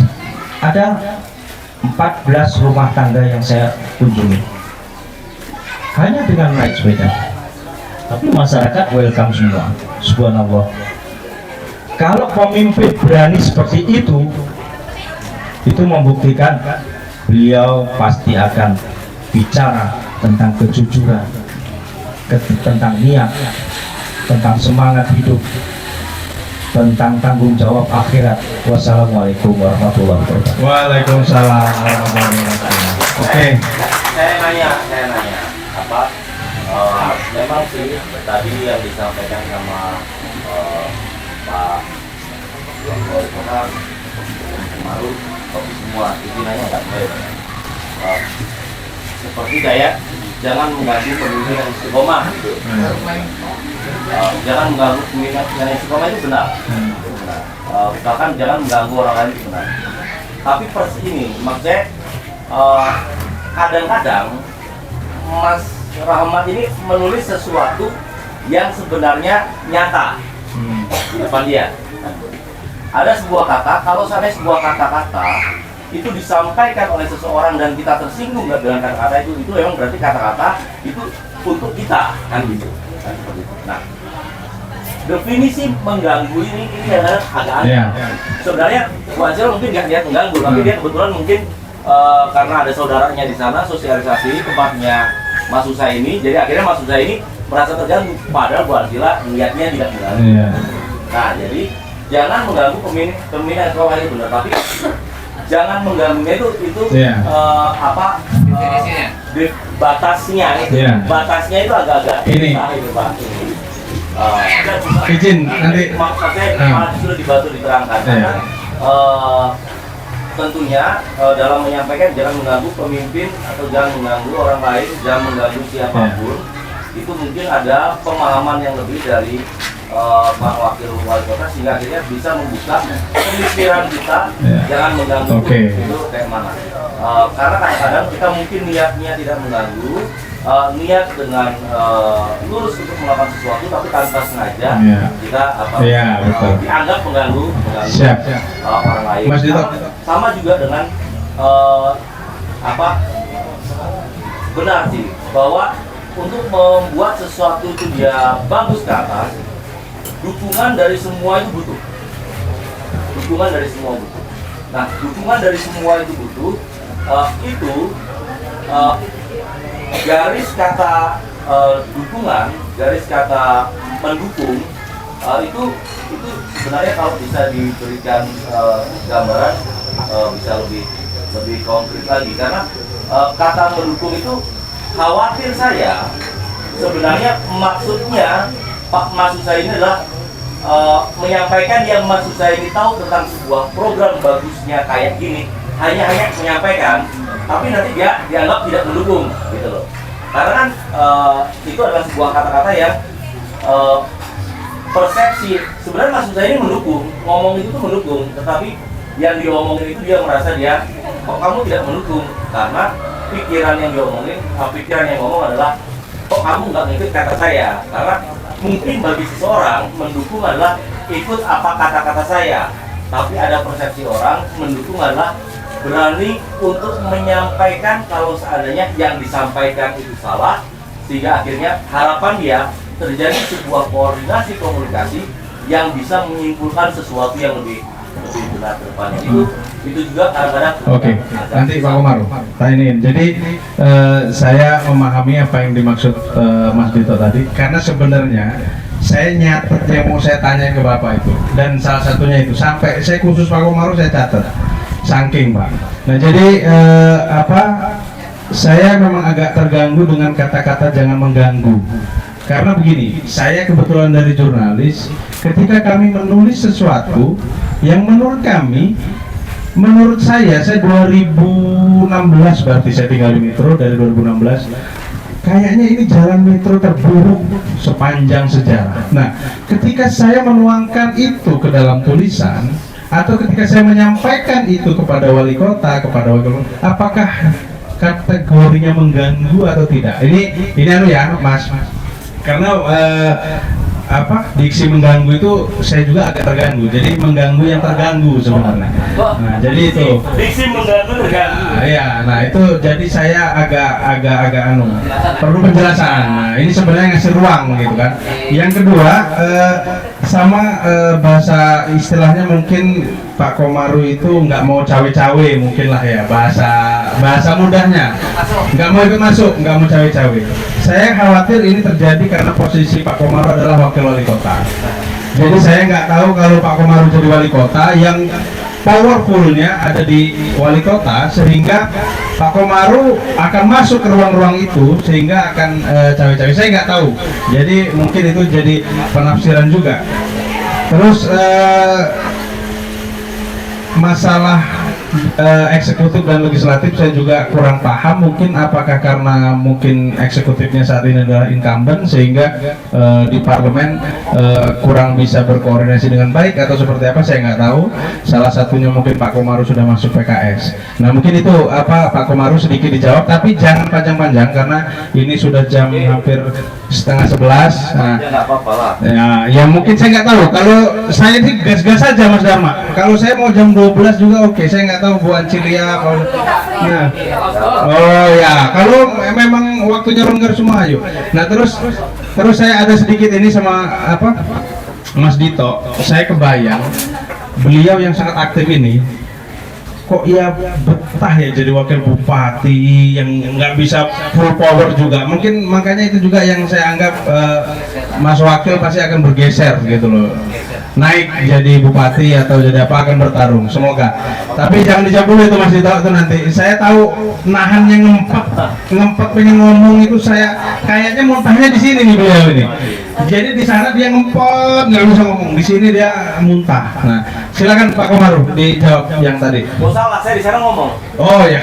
Saya di sana ngomong. Cuma memang saya tidak akan berhenti ngomong.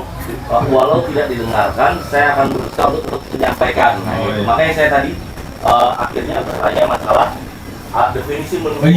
Nah, jadi saya bertanya definisi mendukung itu karena kadang-kadang saya melihat berani bicara dan menyampaikan sesuatu itu kadang-kadang bisa dianggap tidak mendukung. Iya, betul. Tapi saya paham bahwa yang namanya sebuah tempat itu akan maju kalau seandainya semuanya mendukung, saya paham.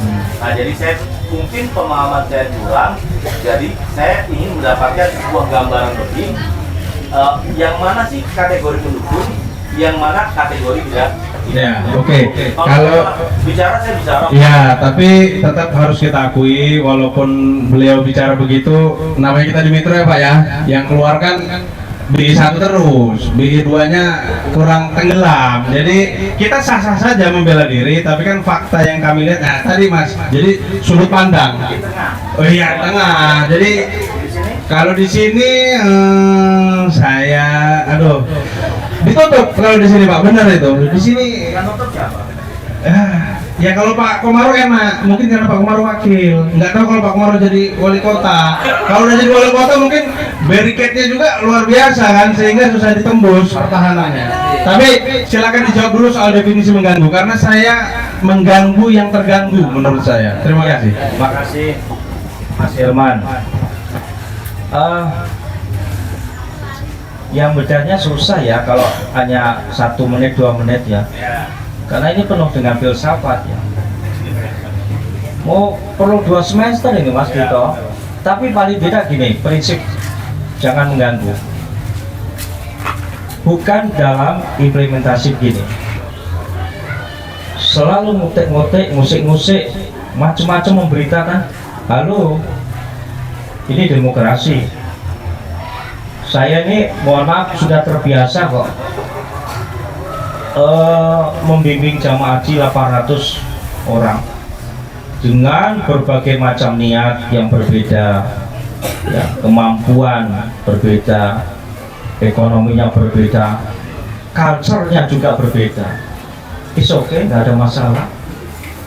Biasa aja kuping saya mau dengar yang cerewetnya seperti apa, mengganggu saya, katakan nggak ada masalah, nggak ada masalah. Semuanya prinsipnya apa? Sepanjang tujuan saya tercapai, selesai. Mau di Masjidil Haram, di Madinah, di Musdalifah, selesai. Kenapa? Hati kita terbuka, qalbun salim kita sudah terbuka dengan berbagai macam perbedaan Mas Dito. Jangan merasa terganggu lah. Pikiran orang kan nggak mungkin sama, ya kan? Niat nggak mungkin sama. Maka pahami aja, maklum. Oh ya sudah, enggak. Nah kalau sudah demikian, Mas Herman, insya Allah Mas Dito, kalau hati kita sudah betul-betul welcome, mau bicara kencengnya, kejamnya seperti apa, saya nggak merasa terganggu. Mas Abi contohnya, saya selalu komunikasi dengan Mas Abi. Silakan Mas Abi bicara tentang kota di pemuatan, mau kritisnya kayak apa, saya nggak merasa terganggu, aman-aman aja Mas Herman, silakan aja, karena saya sudah terbiasa. Ini bicara saya ya, bukan bicara beliau ya, bicara tentang saya, dan saya seperti itu. Oleh karena itu Mas Dito, ayo kalau mau jadi pemimpin yang tidak mudah terganggu, istiqomahnya kuat, ya dimulai dari diri kita. apapun yang kita sudah berikan kepada masyarakat, sudah sedekah aja. Jangan bicara masalah golek kuliah, Mas. Percuma kita. Ya, dihapus itu pahalanya. Selesai dah. Bahwa besok nggak nyalon lagi, it's okay, nggak ada masalah. Itu kebutuhan sejarah, itu kebutuhan pikiran-pikiran masyarakat. Oh, saya butuh begini, kami kota ini butuh orangnya seperti ini. Ini sedang saya coba untuk memberikan contoh-contoh yang baik. Metro, insya Allah antara wali kota dengan wakil wali kota is okay, nggak ada masalah. Mau Pak Wali Kota di depan sini, saya bicara apa adanya Pak Hilman. Nggak ada tekanan macam-macam dan welcome aja. Nah, itu kembali kepada niat kita memimpin sebuah kabupaten kota. Mau apa? Kalau hanya mau terkenal, populer, nyari duit, ya itulah hijrahnya di sana. Tapi bagi saya pribadi, no, there is not good. Bukan itu yang saya tuju. Keselamatan akhirat itulah yang saya tuju. Bahwa nanti 2024 saya nggak nyalon lagi, alhamdulillah. Jangankan 2024, hari ini saya nggak jadi wakil wali kota, alhamdulillah. Jadi maaf saya potong sedikit. Siap. Jadi kalau bahasa Pak Komar tadi terlalu melebar menurut saya. Yang konkret aja, apa makna dari jangan mengganggu? Saya lebih ke situ, karena kalau Pak Komar bilang kita berbeda-beda pemikirannya, jadi kita jangan mudah terganggu. Lah berarti kalau jangan mudah terganggu, jangan keluarkan diksi jangan mengganggu. Artinya karena kita tidak akan terganggu dengan suara-suara yang tidak atau seperti apa. Tadi kan Pak Komar sendiri yang bilang, karena kita berbeda-beda. Nah, maksud saya diksi jangan mengganggu itu apa? Apa 2 tahun ini Pak Komaru ngerasa ada yang mengganggu Pak Komaru? Nah, lah ya, maksud saya artinya kan Pak Komaru keluarkan tadi salah satu ini jangan mengganggu. Coba kasih kami pemahaman jangan mengganggu itu sebenarnya apa, Pak? Karena tadi Pak Komaru loh yang menyampaikan. Siap. Pak Mas Dito juga dengar. Artinya Siap. kita mempertanyakan itunya loh, Pak. Ada yang lupa Mas Herman, jangan mengganggu istiqomah saya. Nah, itu apa Pak yang mengganggu? Yang bisa mengganggu istiqomahnya Pak? Itu ya, niat orang yang baik, lurus, jujur, pengen berbuat yang baik-baik, jangan diganggu lah. Ayo, insya Allah doanya orang itu akan rahmatan lil alamin hadir. Istiqomah, istiqomah itu apa? Lurus-lurus saja lah. Ya lempeng aja lah. Jadi gini loh, kalau niatnya lurus baik, biasanya nggak ada yang ganggu, biasanya. Nah, jadi kalau kalian itu Enggak begitu. Oke, ini jadi gini, dari gini Simpelnya mungkin gini lah. ya. Ini kan terlalu sopan Pak Wakil. Iya, maksud saya begini. Tenang, ini ada moderator, tenang. Nanti saya kasih. ini baru benar nih, cara diskusinya baru benar. Iya, nanti. Kalau saya mau langsung diskusi. Jadi, Begini, saya izin selesai dulu ya Pak. Nah, jadi kalau niat Ini sampai jam berapa? Mas Dar, sampai jam berapa ini Mas? Katanya nggak boleh melebar. Yang paling sibuk, yang mau ada acara siapa ini? Saya Saya juga. saya pesawat jam 1. saya juga Oh, pesawat jam 1? Iya. Oh, ya sudah. Kita habiskan jam 11 ya. Jam 11 kita selesaikan ya. Iya, boleh. Pak, saya belum selesai. Jadi gini maksud saya, mau izin. Oke. Kalau Ini sekalian ini aja Mas Dito. Sorry. Sekalian ini aja, sekalian closing statement ya. Mas Dito, saya kasih waktu ini berarti 30 menit lagi.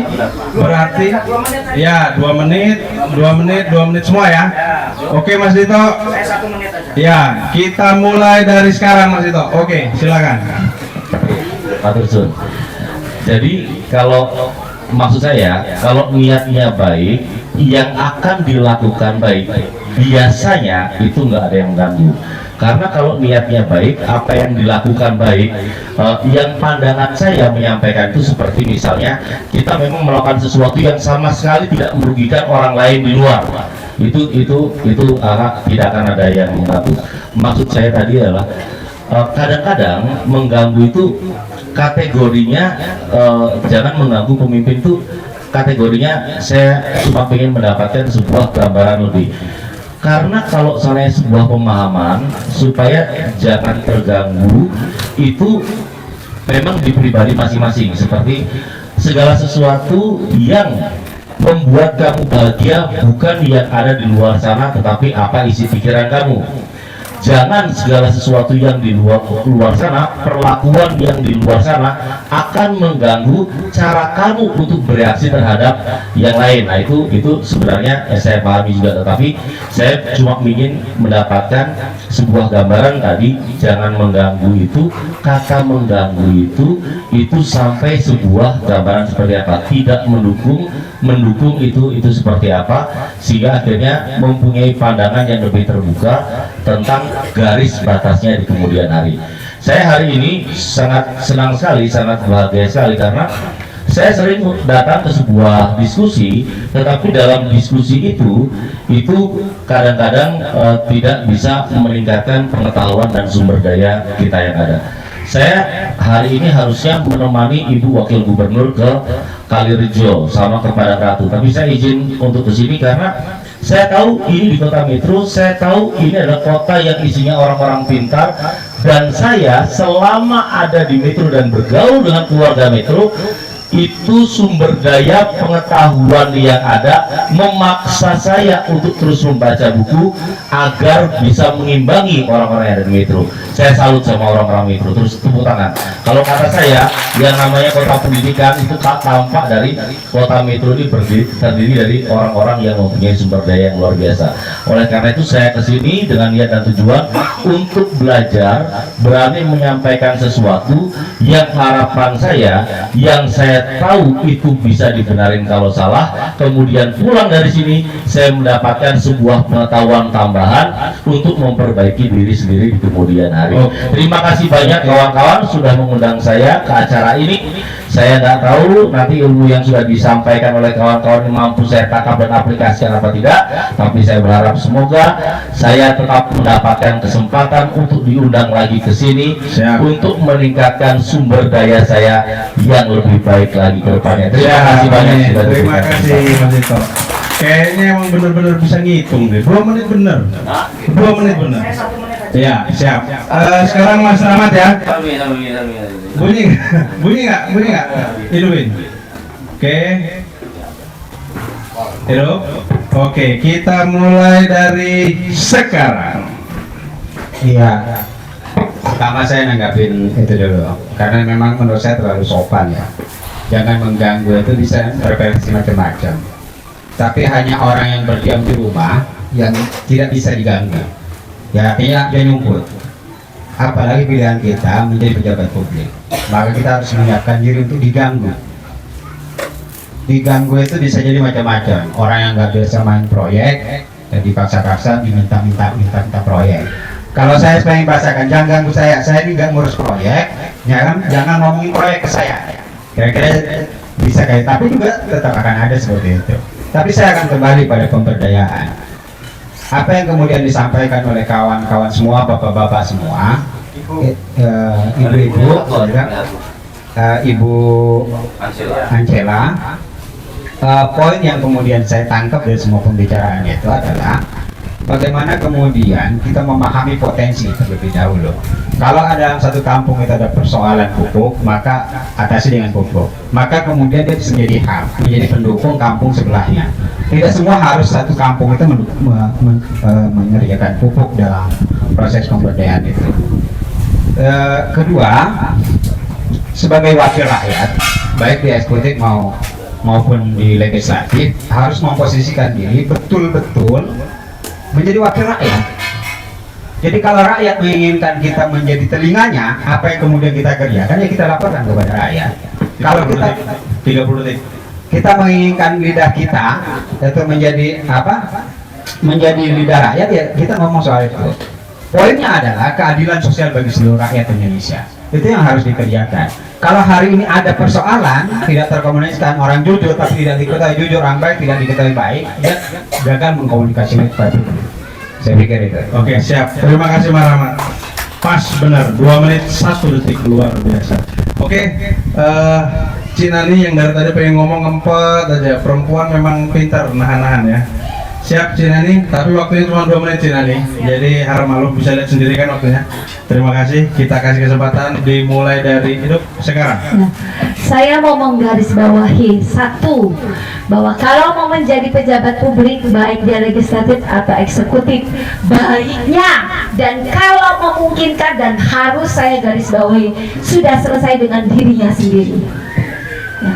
Lalu perlu sinergitas antar baik itu OPD, baik itu eksekutif, legislatif, dan masyarakat.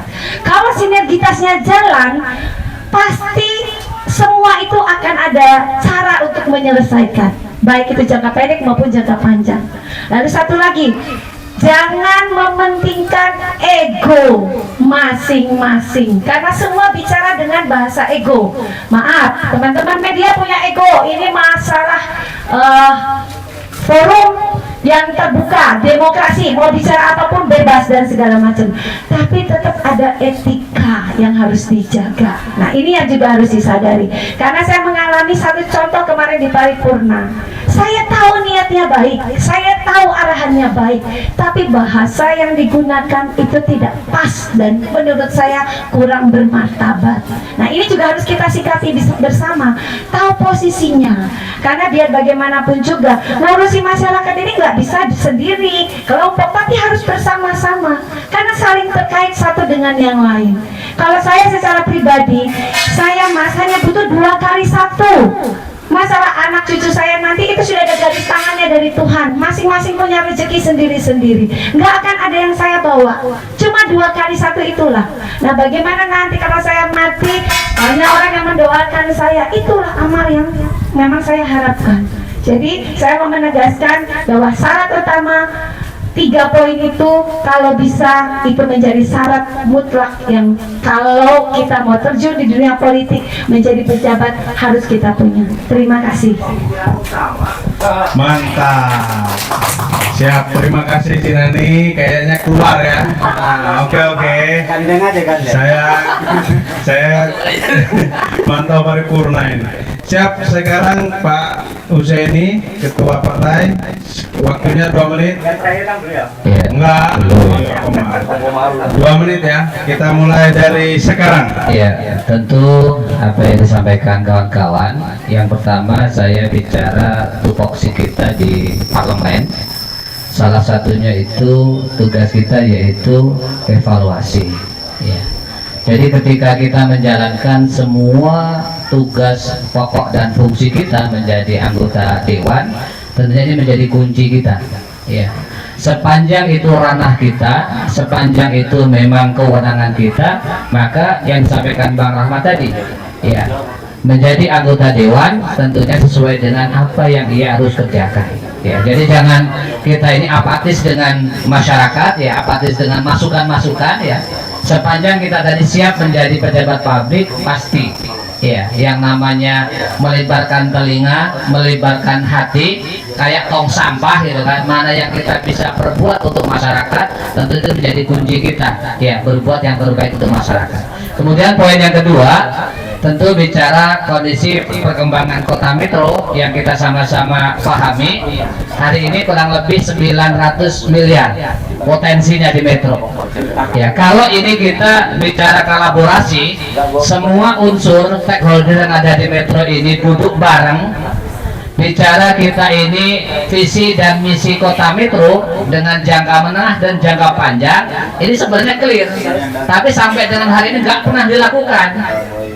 Ya, mungkin kalau seandainya PKS mimpin, Amin. ya. Jadi semua bicara kepentingan kota metro, ya duduk bareng.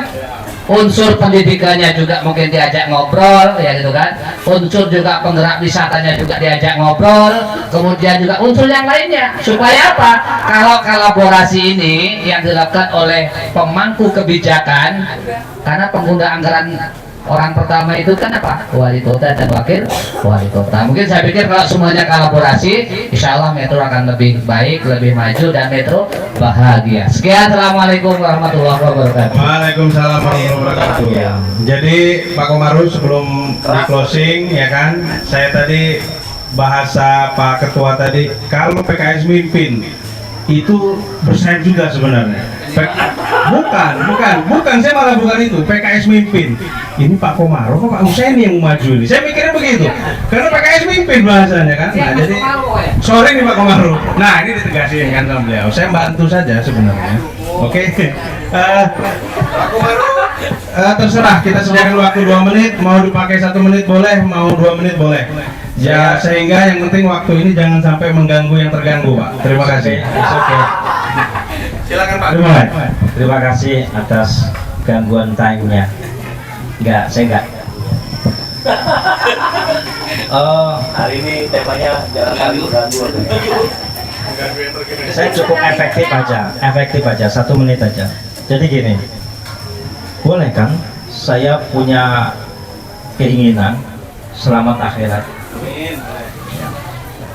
Tolong dong, dijaga saya. Jangan karena masalah hukum dunia saya terganggu juga kan. Aduh, saya nggak masuk di dunia itu lagi. Tadi kepemimpinan yang sudah selesai di sini, Mas Herman, gitu. Kan aku pengen keluar dari jalan kita dengan diri. Aku paham. Saya sudah pada posisi endingnya, sudahlah gini-gini aja. Untuk memberikan keyakinan dan rasa nyaman masyarakat, kawan-kawan di DPR, ya kayak gini aja Mbak Anselia. Oleh karena itu, saya tuntaskan, mari kita buat sejarah baru bahwa kepemimpinan yang penuh dengan keistiqomahan akan mengawal mewarnai Kota Metro dengan sebaik-baiknya.